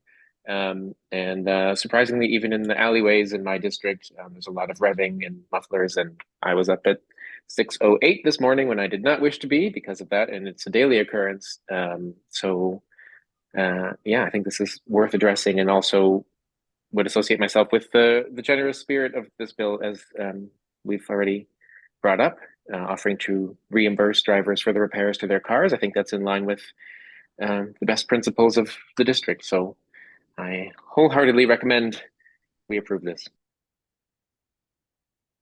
Thank you. And thank you for raising it for Commissioner Lakatos. I think it was, again, I knew that this was coming up, but I didn't know that was like a year ago. So I'm glad this is being kind of resurfaced. There is actually, let me get to you, Commissioner Kinsick, and I see it, Cedric, I see the comment, and we can get to that in a second. Commissioner Kinsick. Thank you, Chair.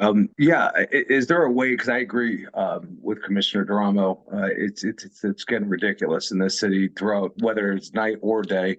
But is there a way that if it actually is a DC resident that maybe doesn't have the funds to fix or repair their vehicle, like it's not done intentionally, that the citation could be noted as such, so they're not getting fined for something that, it's not that they're doing it on purpose. They just might not have the funds to repair it, That's a good question, Commissioner Kenzik. I'd be happy to include further be it resolved to add on sort of a, I don't know what the correct term is, we wouldn't call it like a diversion program, but it's sort of like you get a ticket that you agree to do the repair, and they have the subsidy for the repair, that therefore your ticket is waived. Yay, that's perfect. Thank you. Thank you for that. I think that was productive, a good addition. Okay, so this is a comment, not a question. I think, but it's a fair point, and it's something that I think has been brought up in New York and even I think in Europe where this is happening. This community member, Christian, was saying they would like to know more about the privacy and bias implications. I don't know how we can, if anyone can address that. It's also difficult because this is a resolution from the ANC with our support, but maybe there is something that we could add or not, or just raise with the council members, Councilmember Nadeau and Pinto, that this is a concern from the community. I think maybe the latter would be the best approach, just because if we workshop all the language there. And I think it's also important to note that this bill hasn't even gotten a hearing yet. And I think that's while we're expressing our support for the bill in itself, it might actually have to end up being reintroduced. So I think we're really also expressing is we'd at least like it to get a hearing so that we can have a broader discussion about what those implications are. Yep, thank you.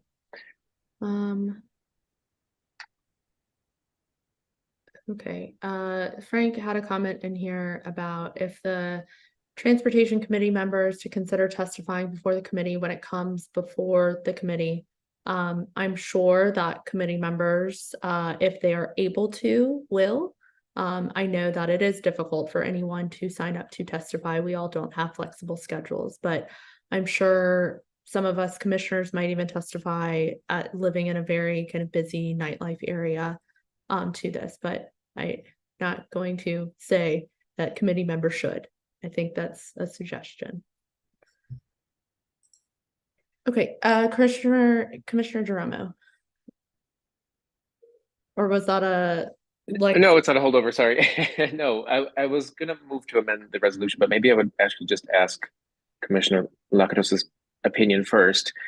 I think there's a larger issue that we're bringing up, which is maybe the use of fines instead of points, which is a separate debate in the district as a matter of equity. I don't know if we would want to include a clause referring to that debate, might not be germane to this resolution. Something be further resolved that the council consider equity implications and consider a system of points instead of fines for this and other violations. Maybe it's just shouldn't fall within the scope of this, and it's a larger project that your committee would want to consider separately. I'm happy to include that language when I make the motion. We actually have passed a resolution in the past. I think I'm forgetting the month near the start of the year, specifically addressing and requesting that the council prioritize sort of points over fines and fees. It's just sort of a way to better manage a more equitable way of, people who maybe can just afford it can still keep doing it, but not just be able to. Sure. Okay, so I would move to amend to include a whereas clause referring to that previous resolution, and then a resolve clause to the effect that I stated before. If you don't mind writing those up later, or we can work together on it. And I can, if you wouldn't mind, let me make the motion, and then you can make that as a friendly amendment. That would be the point of order? Would that be the correct process? Just an amendment, but. I'd like to move that the full ANC adopt the resolution before us in support of Bill 25-0040, the Vehicular Noise Reduction Act of 2023, with an additional, be it further resolved, that ANC 1B requests that the council include a provision allowing for a diversionary program that would waive fees if an offender agrees to repair their car within the subsidy program as given. An additional, we resolved that the referencing ANC 1B's previous traffic safety resolution, which requested that the council shift the district's model from fines and fees to points in order to more equitably affect traffic safety and quality of life issues. We have a second. Second. Discussion. All those in favor? I am an aye, yes. All Me those too. abstentions. Motion passes. Thank you. The next Transportation Committee meeting is scheduled for December 13th. It says that says November 13th on there. It should say no December. My apologies. It's December on the website. Oh, I was reading the wrong thing right there. Yes, Wednesday, December 13th. But if you're interested in joining the committee as a community member, we're still looking for new members. So please reach out to me at 1b04@anc.dc.gov. Thank you. Thank you. Alcohol beverage regulation, Commissioner Holohan. Thanks. There's only one actionable item here today, as we were missing a quorum for most of our meeting for last month. It's 1922 Lounge. It's located at 1922 9th Street Northwest. It's just a few doors down from MK and Secret. It's a new license looking for a live entertainment endorsement. It goes from Sunday through Thursday, 11 a.m. to 2 a.m., Saturday and Sunday, 11 a.m. to 3 a.m. This is in the same block as is currently under consideration for a moratorium.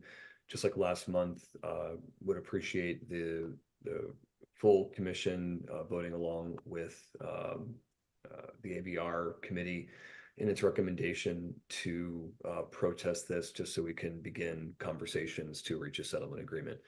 That a motion was made to protest in the odor of peace, order, quiet, litter, noise provisions, real property values, residential parking, traffic safety, over concentration, and adverse impacts due to proximity to residential zone. That's a lot, just to basically get to a point where we can begin conversations. That motion passed 4-0, and we'll open it up for discussion.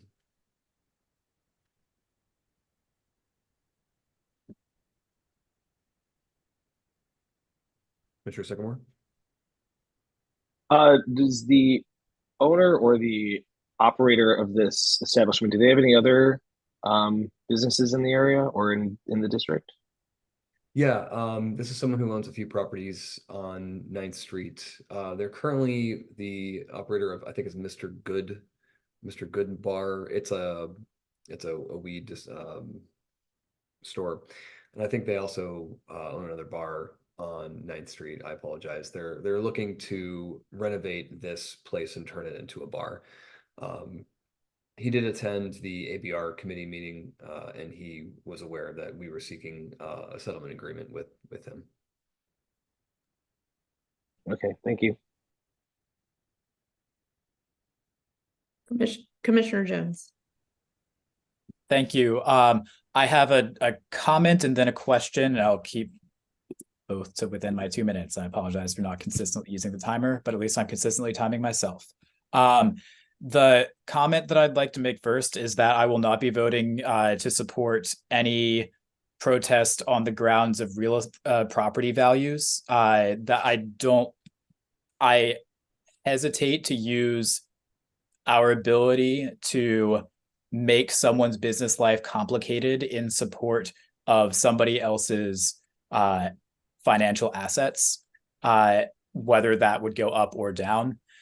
So when the motion is made, I will be, if it is made as written, I will be moving that we amend it to strike that rationale for protest. My question is piggybacking on Commissioner Sycamore's question. Thank you for bringing that up, Commissioner Sycamore, about other businesses in the area.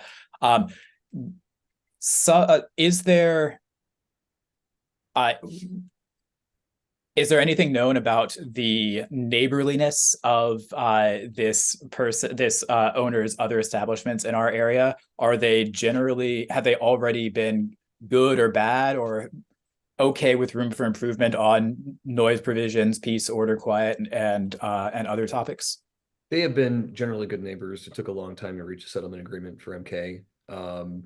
That was around noise. However, this establishment has said they'd be more than willing to work with us on if we had recommendations for a consultant around sound, using the same type of language that we used in the MK settlement agreement. I feel like we could reach a settlement agreement here, and we would be, considering we've already worked with him just this last year, I think we could reach an agreement.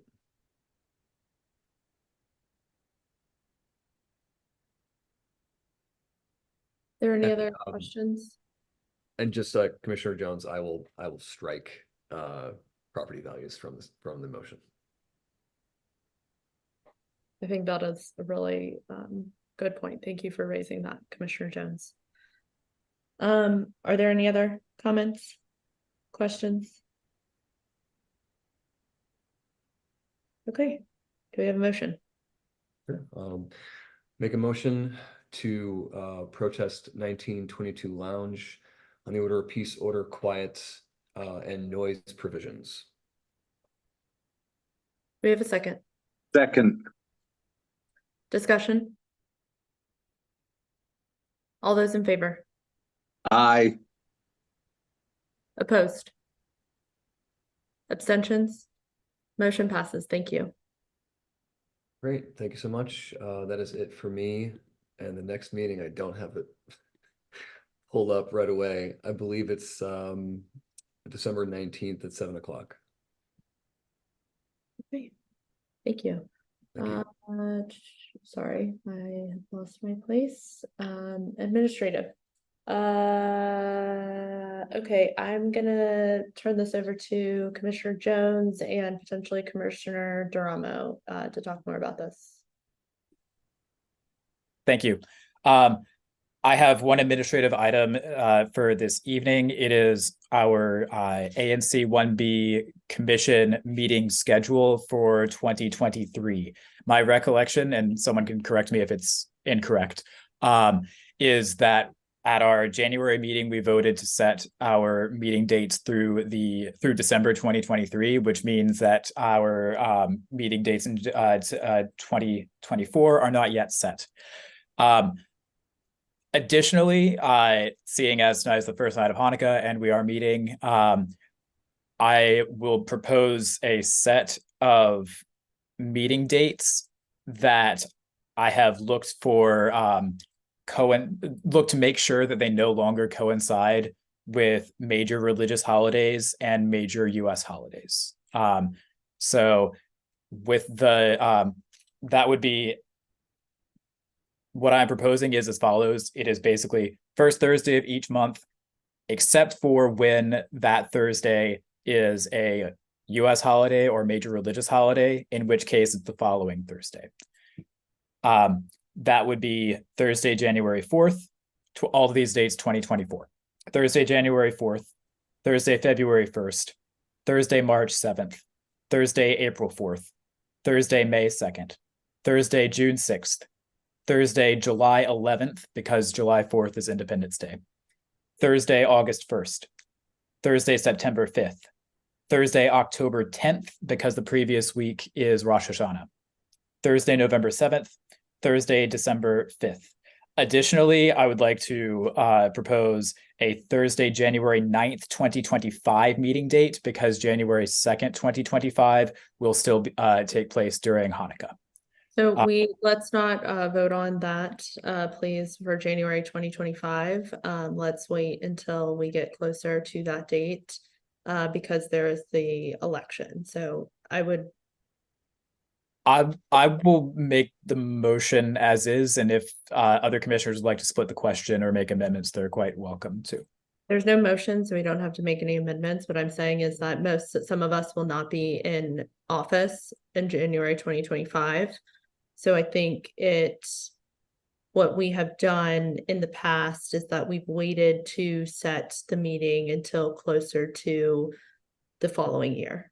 It's only fair. It's only fair. Right, Chair. I agree with you completely. Sounds good. Madam Chair, I have a motion. Go ahead. I move that ANC 1B adopt the meeting dates that I just read out following the general rule of first Thursday of each month, unless that date is a major religious or US holiday, in which case it's the following Thursday for the months of January through December 2024. Do we have a second? Second. Discussion? All those in favor? Aye. Opposed? Abstentions? Motion passes. Thank you. And thank you so much for doing this, Commissioner Jones. That is very helpful and I think will mitigate some of the issues that we've had when we've run up against holidays. Okay. There's one other item in the admin section. I do see Frank's hand raised. Frank, is this relevant to the meeting times?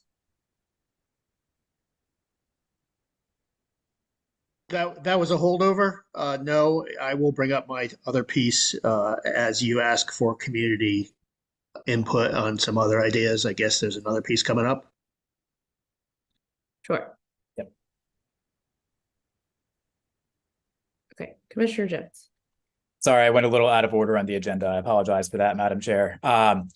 The other item under administrative or other business is a letter. Let me see exactly how I phrased it. It's a draft letter to council members Bonds and R. White regarding amending the laws governing the conduct of ANC special elections. The commissioners serving with me this evening have had ample time to review and amend this letter.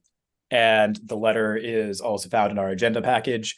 In general, the letter calls for special elections. Sorry, the responsibility of holding special elections for ANC vacancies to be transferred from the Office of ANCs, which currently does so, to the DC Board of Elections. The letter also recommends that the Committee on Executive Administration and Labor and the DC Council also include fiscal year 2025 funding to the DC Board of Elections, specifically for the purpose of running special ANC elections. I'd be happy to talk further about this.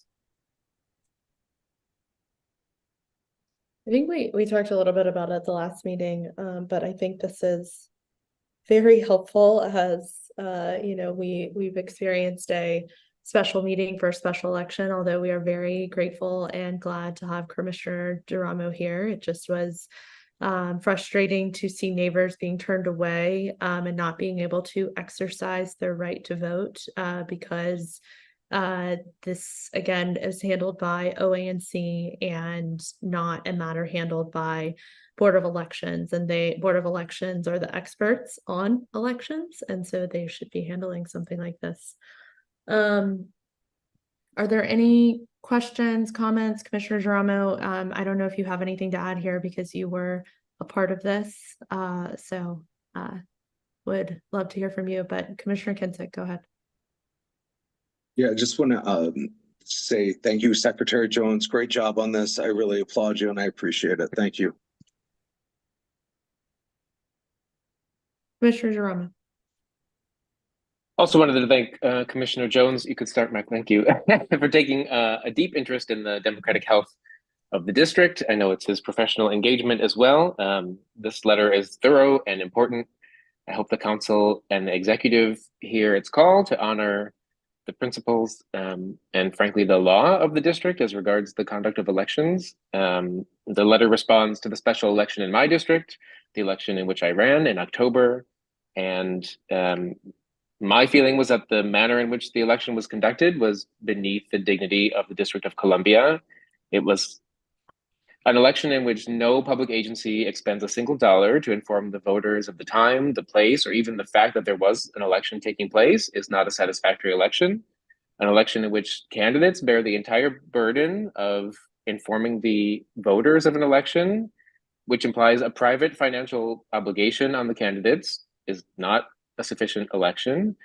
An election in which candidates have 9 days to tell 2,000 people when and where to vote and make the case for themselves, not a sufficient election. An election without absentee voting, same-day registration is not a satisfactory election. It's not transparent, it's not equitable, it's not inclusive, it's probably not legal, and I can't urge the district more strongly to remedy the situation immediately. Thank you. Those are Here. very important points. Thank you. Okay. What side? Okay, do we have a motion? Go ahead. Madam Chair, I move that Advisory Neighborhood Commission 1B approve the draft letter regarding ANC special elections as written and authorize Commissioner Tucker Jones and Commissioner Sable Harris to represent the full commission on this topic, and authorize Commissioners Jones and Harris to collect additional signatures from current and former commissioners in support of the letter. Second. Discussion. All those in favor? Aye. Opposed? Abstentions? Motion passes. Thank you. That's exactly what I was going to ask, the last part of it. So I don't even know. Okay, we're good. All right. Next, Executive Council Member, Commissioner and Community Announcements. Office of the Council Member, Nicole. I think I see you. Yes. Yep, I'm here. Hi, everyone. So a few quick updates from our office. Last week, we hosted a town hall with MPD Chief Pamela Smith. We were able to ask the chief a number of questions we received from the community about her goals as the new chief of police and a bunch of issues specific to our Ward 1 neighborhoods. And you can watch the recording of that event on our website if you weren't able to attend. Thank you to the commissioners that were able to be there with us in person and online. We also introduced legislation last week, 2 pieces on public safety. The first would help police solve more homicide cases by boosting reward amounts for information leading to arrests and providing witnesses in homicide cases with protection and relocation. The other would transfer fire and emergency medical 911 calls to FEMS staff to improve the speed and effectiveness of emergency calls and freeing up 911 dispatch staff to focus on directing police response faster.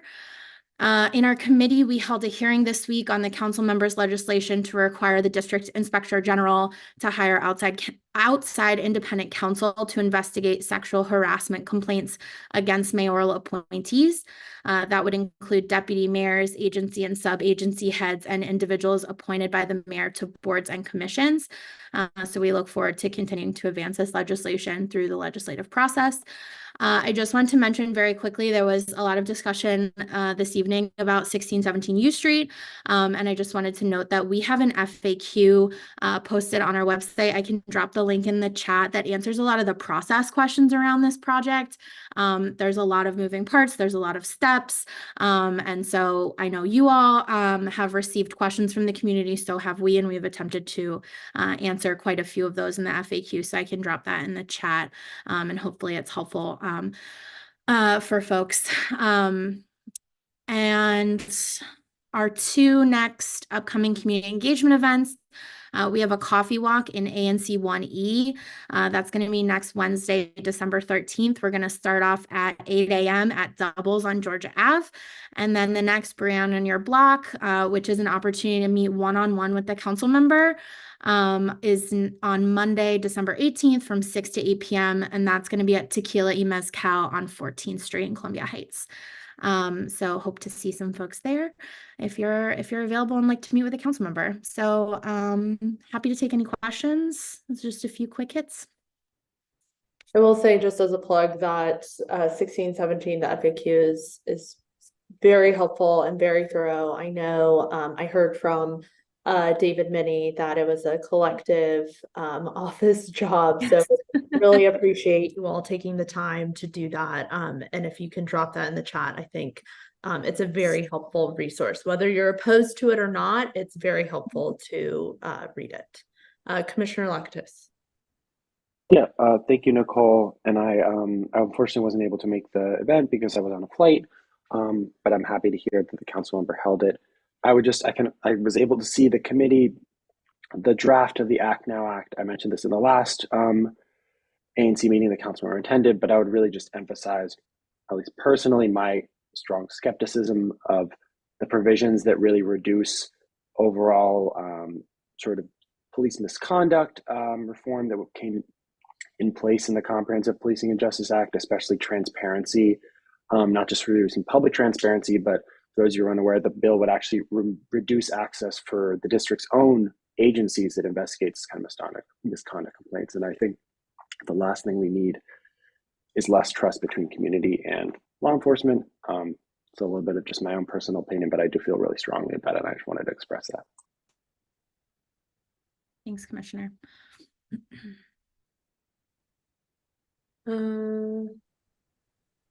Any other commissioner comments? I see someone's hand raised, or I see Frank's little hand raised.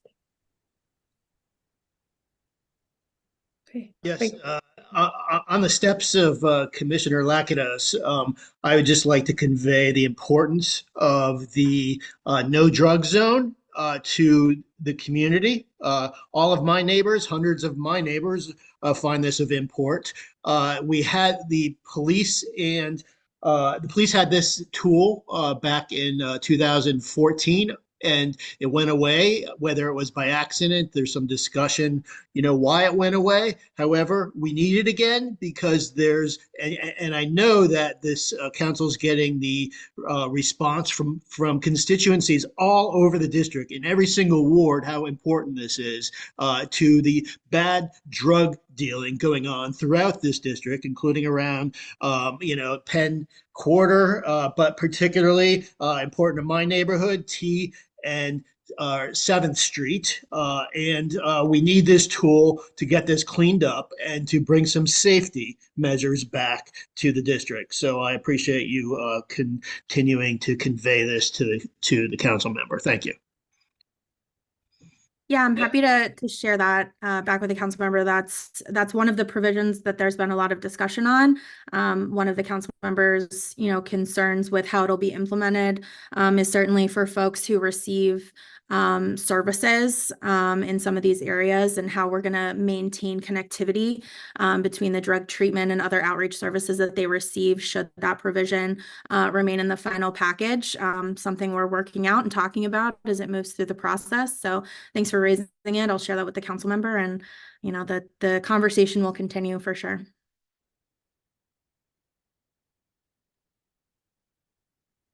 Are there any other questions?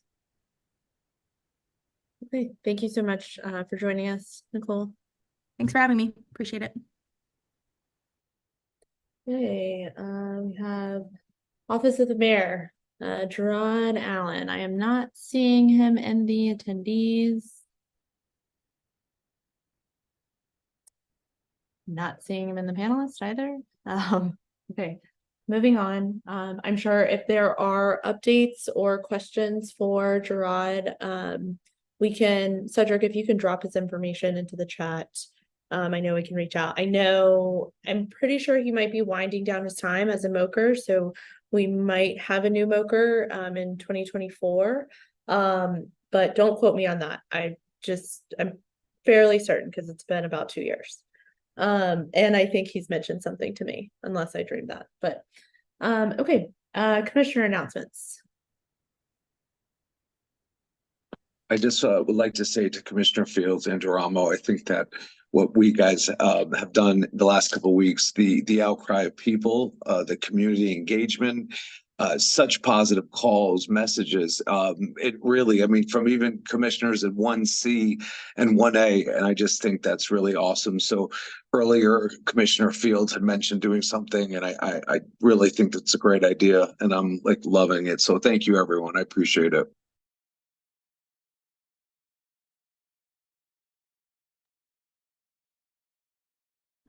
Any other commissioner announcements?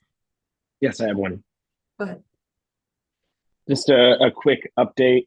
One of the hot topics that was in my SMD back, I believe it was in March, was a parking issue about clearing some residential parking for some commercial parking. I want to thank everyone from the residents of my SMD who worked very hard and diligently to fight against the vote that this commission took. And I thank the commissioners who did vote against the resolution. But we do have a new commercial parking area in the neighborhood, however, not in the areas that we discussed and that this commission supported. And it was in a place that everyone seemed to agree on. So I just wanted to give a quick update. Thank you so much for all the residents who wrote to DDOT and submitted alternate plans. So thank you so much.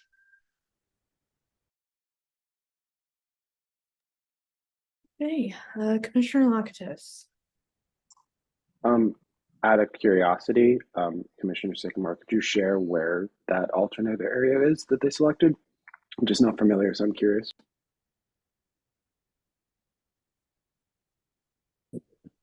Can you hear me? Okay. Yeah, so it's right over, it's hard to describe because it's such a weird intersection. So if you go up Florida Avenue and you pass Whole Foods and you make that left, instead of going straight where it turns into Sherman and then becomes Florida Avenue, there's a little area right on the west side of that street that was already pretty much not parking anyway. So they just extended that by, I believe, 2 parking spots. So, and I've had no complaints from any of the neighbors there, and everyone seems to be happy with the solution. Did DDOT tell you to contact them and issue a new NOI? Because I'm asking procedurally because they right. I've heard. I can't remember. This is so far back. I got an email update that they were considering other alternatives, and then this happened maybe about a month ago, where I just got new signage and everything was set back. So I haven't received any other updates other than they said they had alternative ideas. I appreciate the context. Yeah, I think it's probably worth us looking into the NOI. We should have been issued that. Okay, community announcements. Unless, did anyone else have a commissioner announcement? Okay. Community announcements. Let's see. Okay, Frank. Not a community announcement, but related to business that we've conducted, that this ANC has conducted tonight. Just a few minutes ago, the vote to protest 1922. I'd just like a clarification for the record. The motion started protests on all grounds, including proximity to a residential zone and over concentration. And the final motion was changed. Can we please clarify? The only thing that was supposed to be dropped for reasons discussed were basis of property values. The rest was supposed to remain intact. And can you just please confirm that that has remained intact, because there was two different discussions and the motion wasn't complete? The motion I made was the motion I made and it was approved. I did this because strategically, I want the support of our commission. Just because something the ABR commission does not mean that it has to be repeated word for word in the ANC commission. So the motion was made and it passed. The motion on the agenda is just a kind of almost loose teleprompter to help frame kind of the discussion. So it's not the actual motion.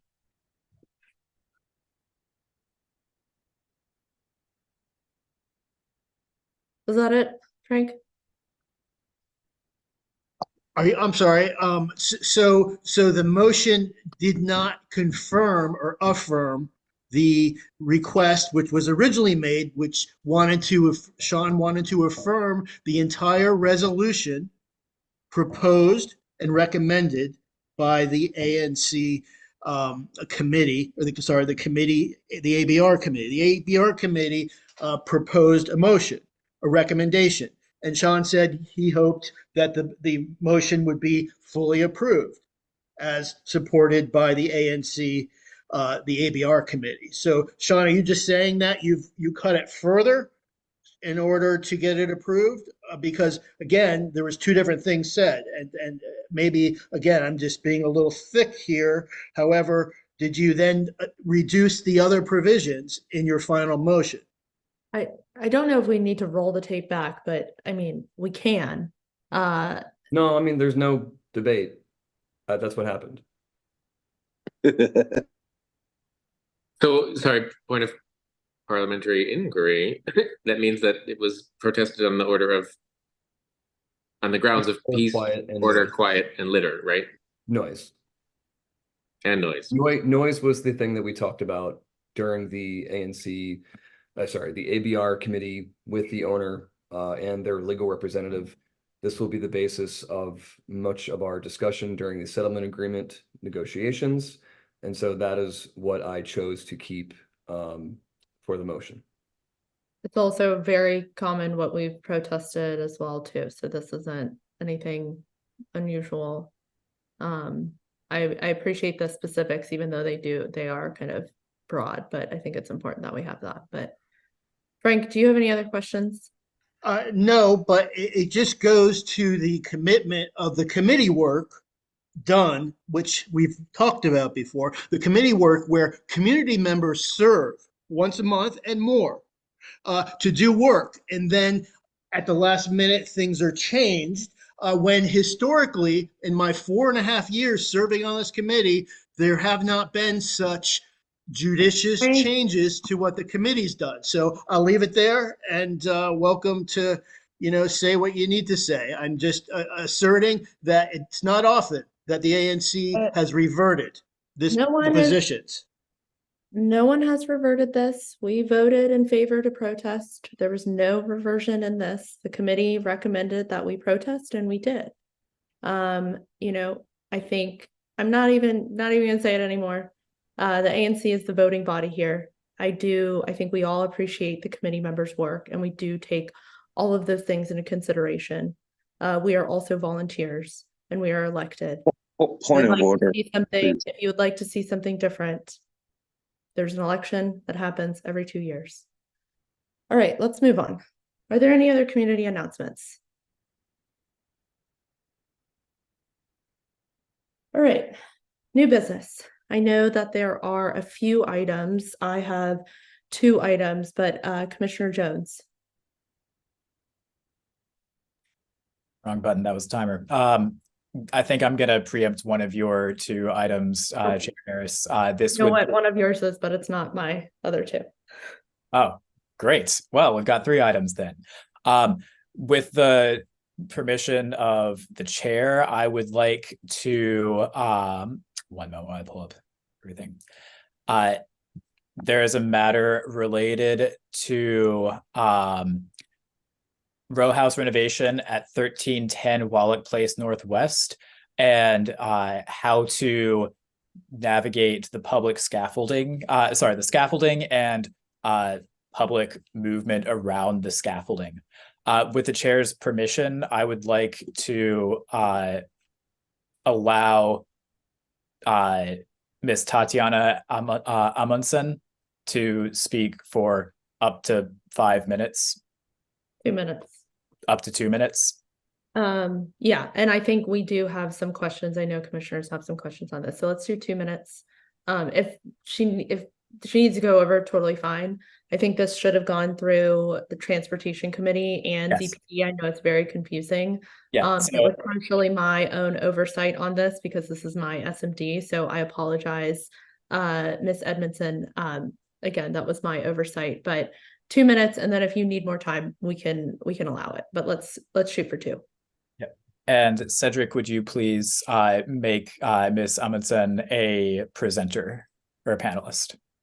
Yes. Yeah, you might have to we might have to demote you and then re-promote you as a panelist. So Cedric, can you go ahead and do that?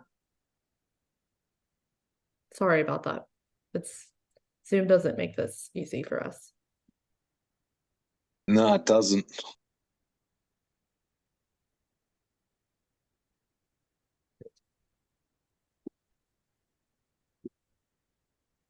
All right. Thank you, and we see the screen. Hello, can you hear me okay? We hear you and we see the screen share. Great. Hello, my name is Tatiana Amundsen. I'm an architectural designer in Washington, D.C. I wanted to introduce you. Thank you very much for having me on, and especially for taking me with short notice. I really appreciate it, and all the work that all of the commissioners have done so far. So the project, as Commissioner Jones mentioned, is on Wallach Place. So it's, between 13th and 14th Street, and also adjacent to U Street.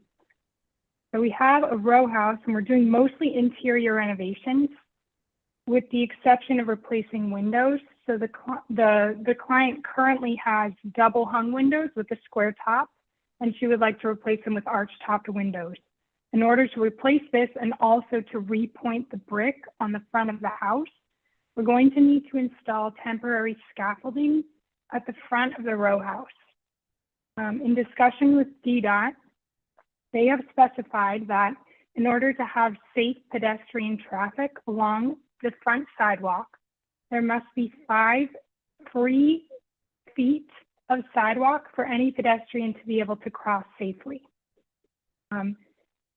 Given the location of a tree well, we have noted that once scaffolding is installed, there will not be that 5 feet located. So what we propose is during the duration of the project that we place sidewalk closed, please cross here signs,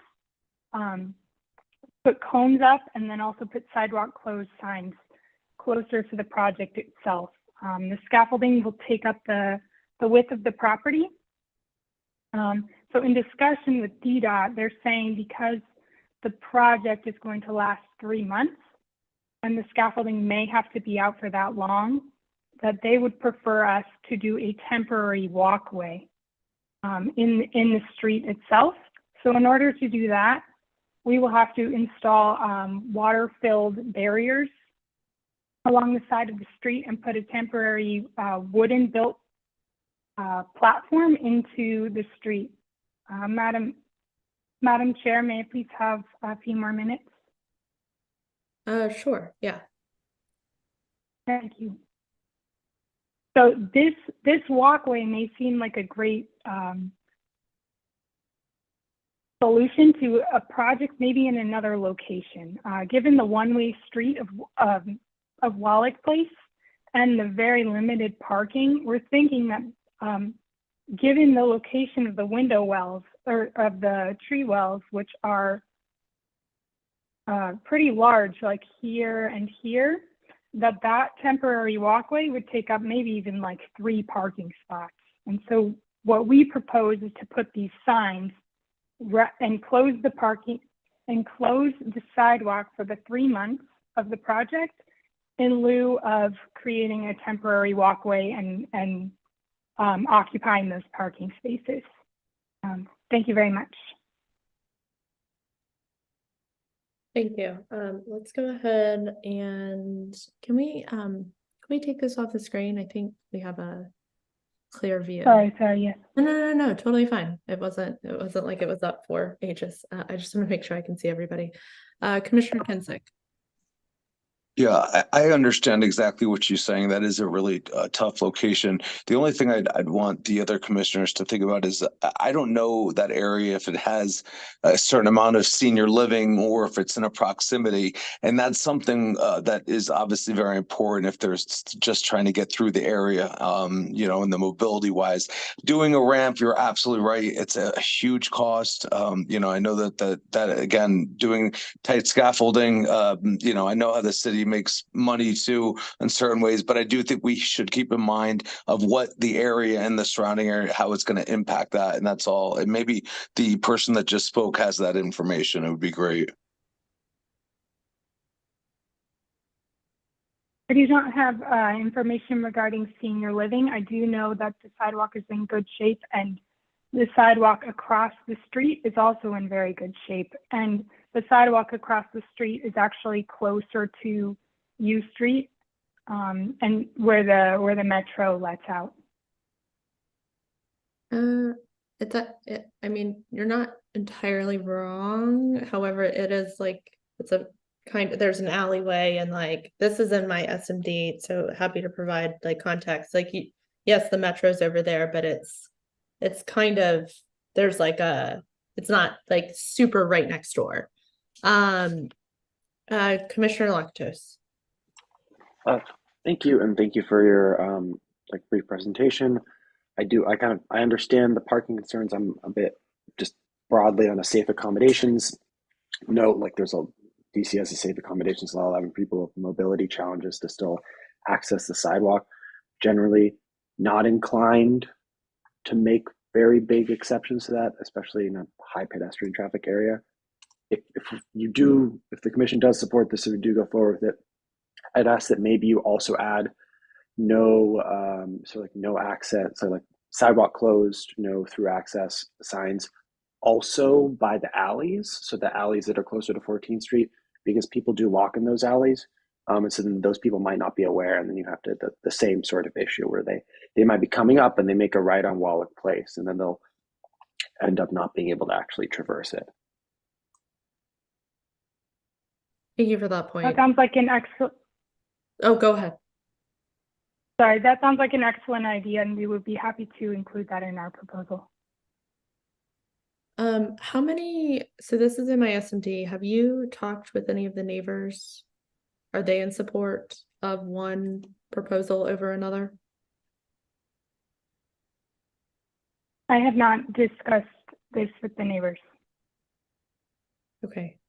I personally, I know that you need this, but I do not feel comfortable voting on this. It is kind of standard to talk with the neighbors, especially in a change like this. I know the neighbors are fairly active on that block, and I am happy to connect you with those neighbors. But this is a relatively, like the sidewalks are kind of narrow over there. No, they're not like super narrow, like kind of what we see on U Street. They are a little bit narrow. I do know that the neighbors care about parking over there. And they are just very active in their little block. So I would worry any change without notifying them or at least asking for their support it makes me nervous because I know the neighbors over there are very active. Great point, Chair. We would certainly be happy to discuss with the neighbors on this. And also, I mean, we're coming to you because we want to minimize disruption to the neighbors. I mean, we're not coming here to say we want to close the sidewalk instead of, you know, we're thinking like, you obviously know better what the neighbors would need more. And so I was wondering if you would be willing to vote on the matter. If a certain percentage of the neighbors are in favor, then we can have a motion approved with, you know, the condition that certain community members, a percentage, are in favor.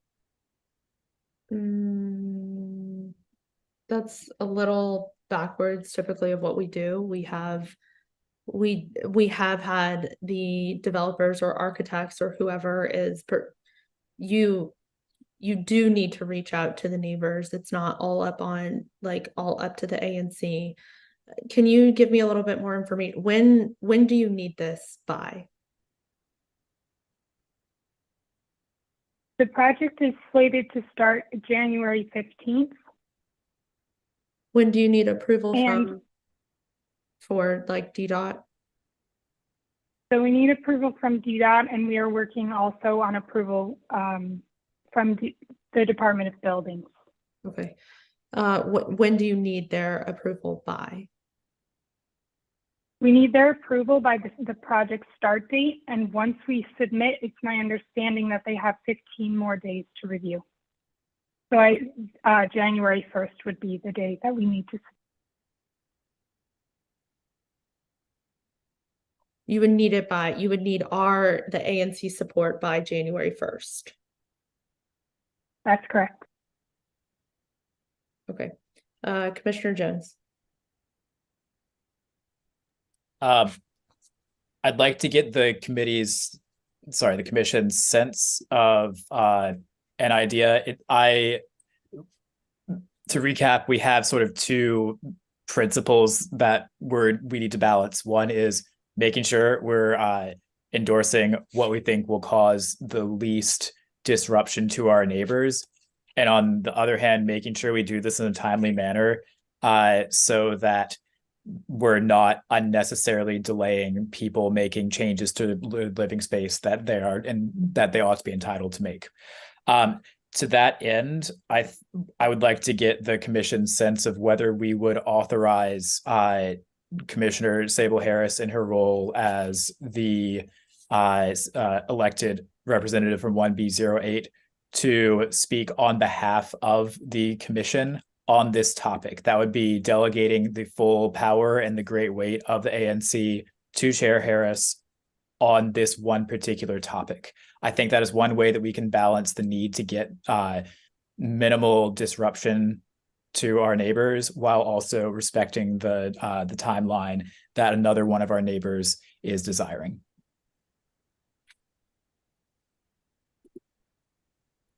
I think I am in favor of that. I will say though, I definitely don't want to prevent any property owner from making the changes. This though is a change that actually impacts the neighbors. You know, it's not just a simple paint color facade change. This is a 3-month diversion, however it looks, on a pretty active block. Like it is a neighborhood block. It's nice in that it's set back from U Street enough that you don't really feel like you're on U Street when you are on Wallach Place. And I am very frequently in contact with the neighbors on Wallach Place. So I am a little surprised that there hasn't been any discussion with the neighbors over there because they are an active group, like they have their own listserv, an email list. So I feel comfortable with what you're proposing, although I am disappointed that there wasn't community outreach because again, that isn't always on the ANC. That is on the person proposing the change. I would hope that the next door neighbors know if there's any potential kind of noises from the changes, like they would know that this is happening. Because again, these are old homes. So I am in favor of this through what you just noted, Commissioner Jones. Madam Chair, I have a motion. Are there any other comments?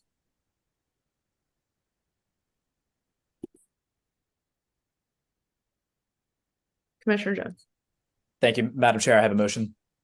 go ahead. I move that the ANC authorize Commissioner Sable Harris in her role as the elected commissioner from 1B08 to speak on behalf of ANC 1B on matters regarding sidewalk, parking, and other public space around construction around 1310 Wallach Place Northwest. Do we have a second? Strong second. Discussion? All those in favor? Aye. Opposed? Abstentions? Motion passes. Thank you. Ms. Edmondson, I will be in touch with you tonight, and I promise, again, I'm sorry, that was totally oversight on my end. I get a lot of emails, again, not a good excuse, but oversight on my end. I'll make sure we figure out how to get in touch with well, we don't need to figure it out. We will get in touch with the neighbors to talk with them about these proposed changes. Great. Thank you very much. Thank you. I have 2 items for new business. Did someone, Commissioner Fields? Yes, just wanted to cite the items for new business as well and let the commissioners know that Emily's on the call to speak to her application. Okay, let's go ahead and go to Emily. And then I have 2 other items. Okay, I'm assuming this is Emily Richardson. It's the only Emily I see, unless Cedric, can you go ahead and promote Emily?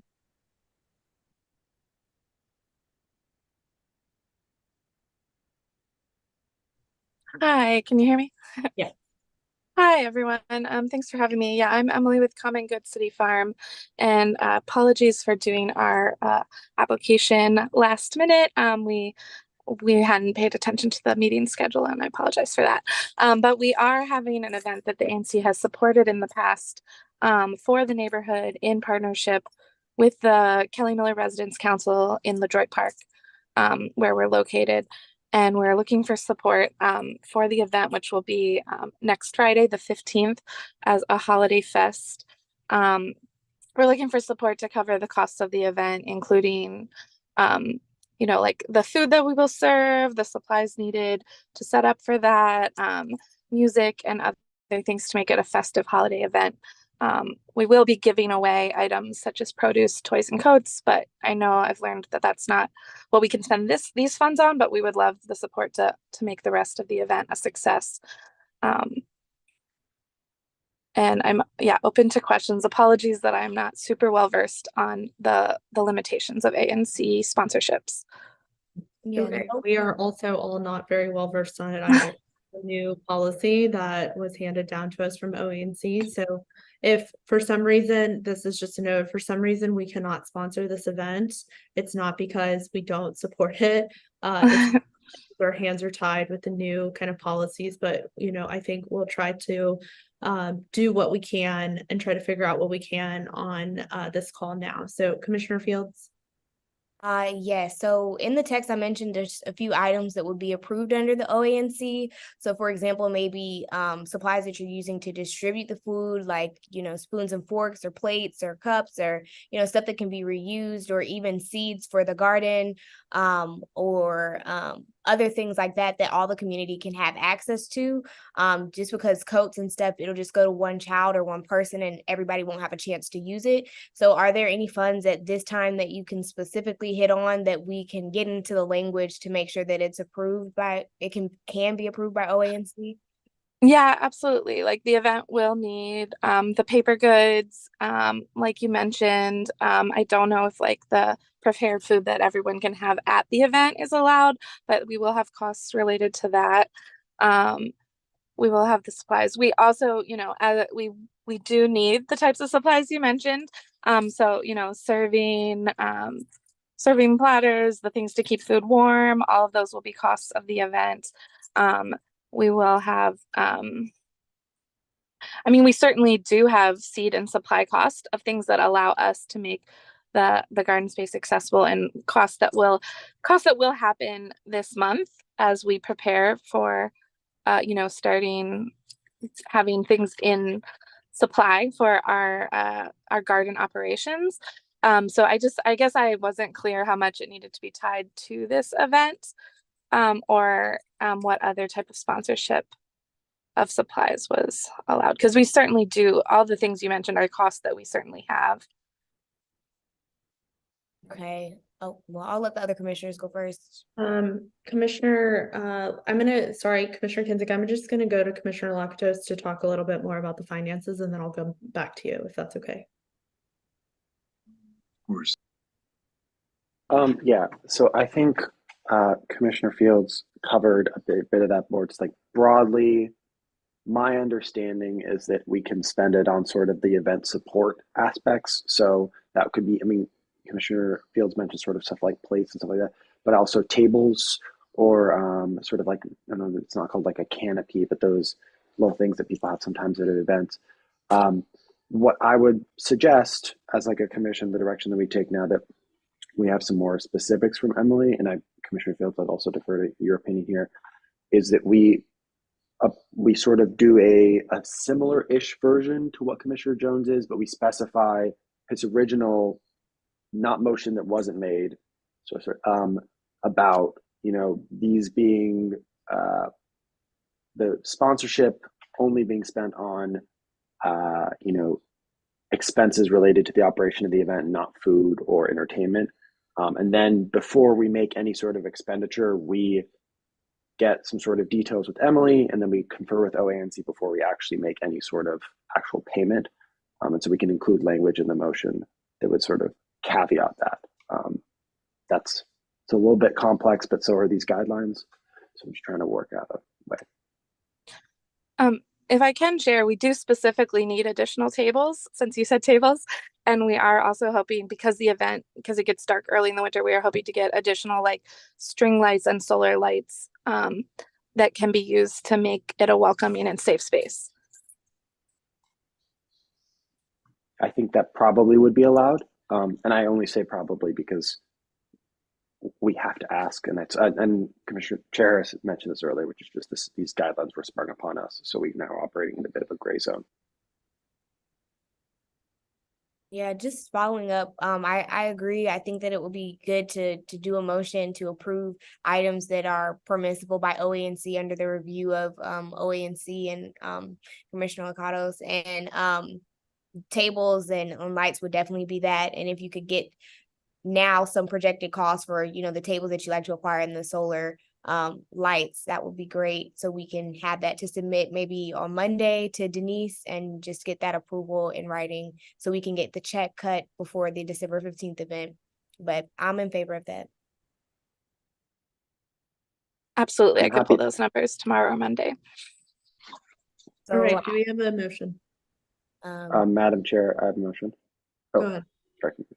I'd like to make a motion that the full ANC approve the sponsorship for Common Good City Farm of up to $1,000 for applicable expenses for the operation of the event, not to include food or entertainment, following review from the Office of Advisory Neighborhood Commissions. Do we have a second? I'm seconding that. Discussion. All those in favor? Aye. Opposed? Abstentions?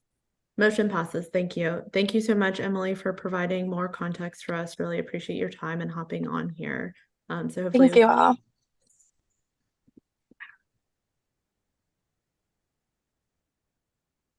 Okay.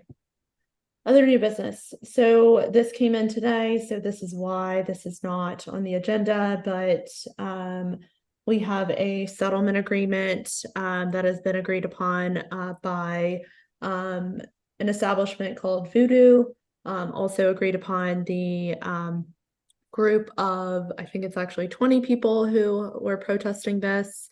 It's also something that I have looked at and that I'm in favor of. I can share my screen. Please ignore, there are tracked changes on here, but all of them have been approved. Okay. So again, this is just the settlement agreement. It's standard. There's nothing in here that is not uncommon. Voodoo is actually the space above the Alchemist right on U Street. So they are just expanding to that space. I'm very familiar with the operators. They also operated Elements, or formerly Elements, which was across the street. Again, this is our standard template, nothing major. We kind of went back and forth on trash. Does anyone have any questions? I know I scrolled through that really quickly, so if you want me to slow down, happy to. And if you can raise your hand, because I can't see a full screen right now, raise your little Zoom hands, not your actual hands. I mean, you can raise your hands, but I can't see them. Okay, I'm not hearing anything, so I move that the full ANC approve the settlement agreement between Advisory Neighborhood Commission 1B and the Group of 20 and Voodoo DC LLC at 1334 U Street Northwest. Do we have a second? Second. All discussion. All those in favor? Madam Chair, point of order. None of us can see the votes very clearly. Would you mind stopping to share your screen? Yes, sorry. Thank you. All those in favor? Opposed? Abstentions? Abstain. Motion passes. Thank you. Sorry about that. There is a little way to see, well, I have two screens. If you hit view, and I just figured that out, but it doesn't always set it like that. I think one can do that, but it doesn't always broadcast to YouTube in a way that everybody. Oh, that's a really good point. Okay. I always forget about YouTube. Sorry for the people viewing on YouTube. Okay, so the next one is a stipulated license, and we had previously this is very confusing, and this is something that we absolutely need ABCA's clarification on, because individual ANCs can sign and vote, or not vote on, but sign and approve individual settlement agreements, because in the initial protest we give the authorization to the SMD owner to go through that. Also, it's very difficult. Sometimes the timing of the protest doesn't always line up with ANC schedules. So we had previously thought that I only needed to approve or be in favor of a stipulated license. The stipulated license is actually for Pop and Mess, which was the one establishment that was on the agenda, but there was no quorum. I have met with the owner. I will say I am a little confused on her actual license. She's seeking a lot of endorsements, and from what was told to me, the reason why she's seeking the endorsements was because ABCA agent had told her, oh, you should apply for all these endorsements because it'll be easier for you to get if you go to a bigger space. I'm like, oh, that's a really interesting reason. This is also above the building that I live in, but I feel confident that, I will be able to work with the owner, or whoever is the next ANC, or the community will be able to work with the owner on this. So here I can show you, this is again in our standard kind of template. It's just, we're going to vote on to support a stipulated license at Pop and Mess. And this is a draft, even though it has my signature, but we needed to vote on it as a full ANC before we could actually submit it to ABCA. Again, kind of confusing, but any questions? I can. Madam Chair, I have a quick note. I just wanted to note that in the current agenda draft, it's remarked that that this has the support of Commissioner Jones. Commissioner Jones had not reviewed this before. I am solid neutral on this until this meeting. So in case anybody was swayed by that, please don't be. That's all. Yeah, sorry about that. That was me. For some reason, I put your name in. I think it was because of a prior month. A previous one did. It's all good. No worries. Yeah, sorry about that. But it was supposed to be in the ABR minutes that Chair Harris was in support of this license. Yes. Okay, any other questions? Thank you for that clarification. I saw that too, and I was like, huh, do you know about Pop and Mess too? Have you talked with the owner? Okay. I'll take this off. Commissioner Kinsick. In light of Secretary Jones's comment, I will have to change my vote. Thanks, Secretary. Okay. I move that the ANC support stipulated license for Pop and Mess Champagne and Dessert Bar at 1301 U Street Northwest for manufacturer's Class C license. Do we have a second? Second. Discussion? Okay. All those in favor? Aye. Opposed? Abstentions? Motion passes. Thank you. Okay. All right. Are there any other items for new business? Hey, Chair, just can we start talking about next year, trying to do like looking at hybrid meetings, more in-person meetings in general?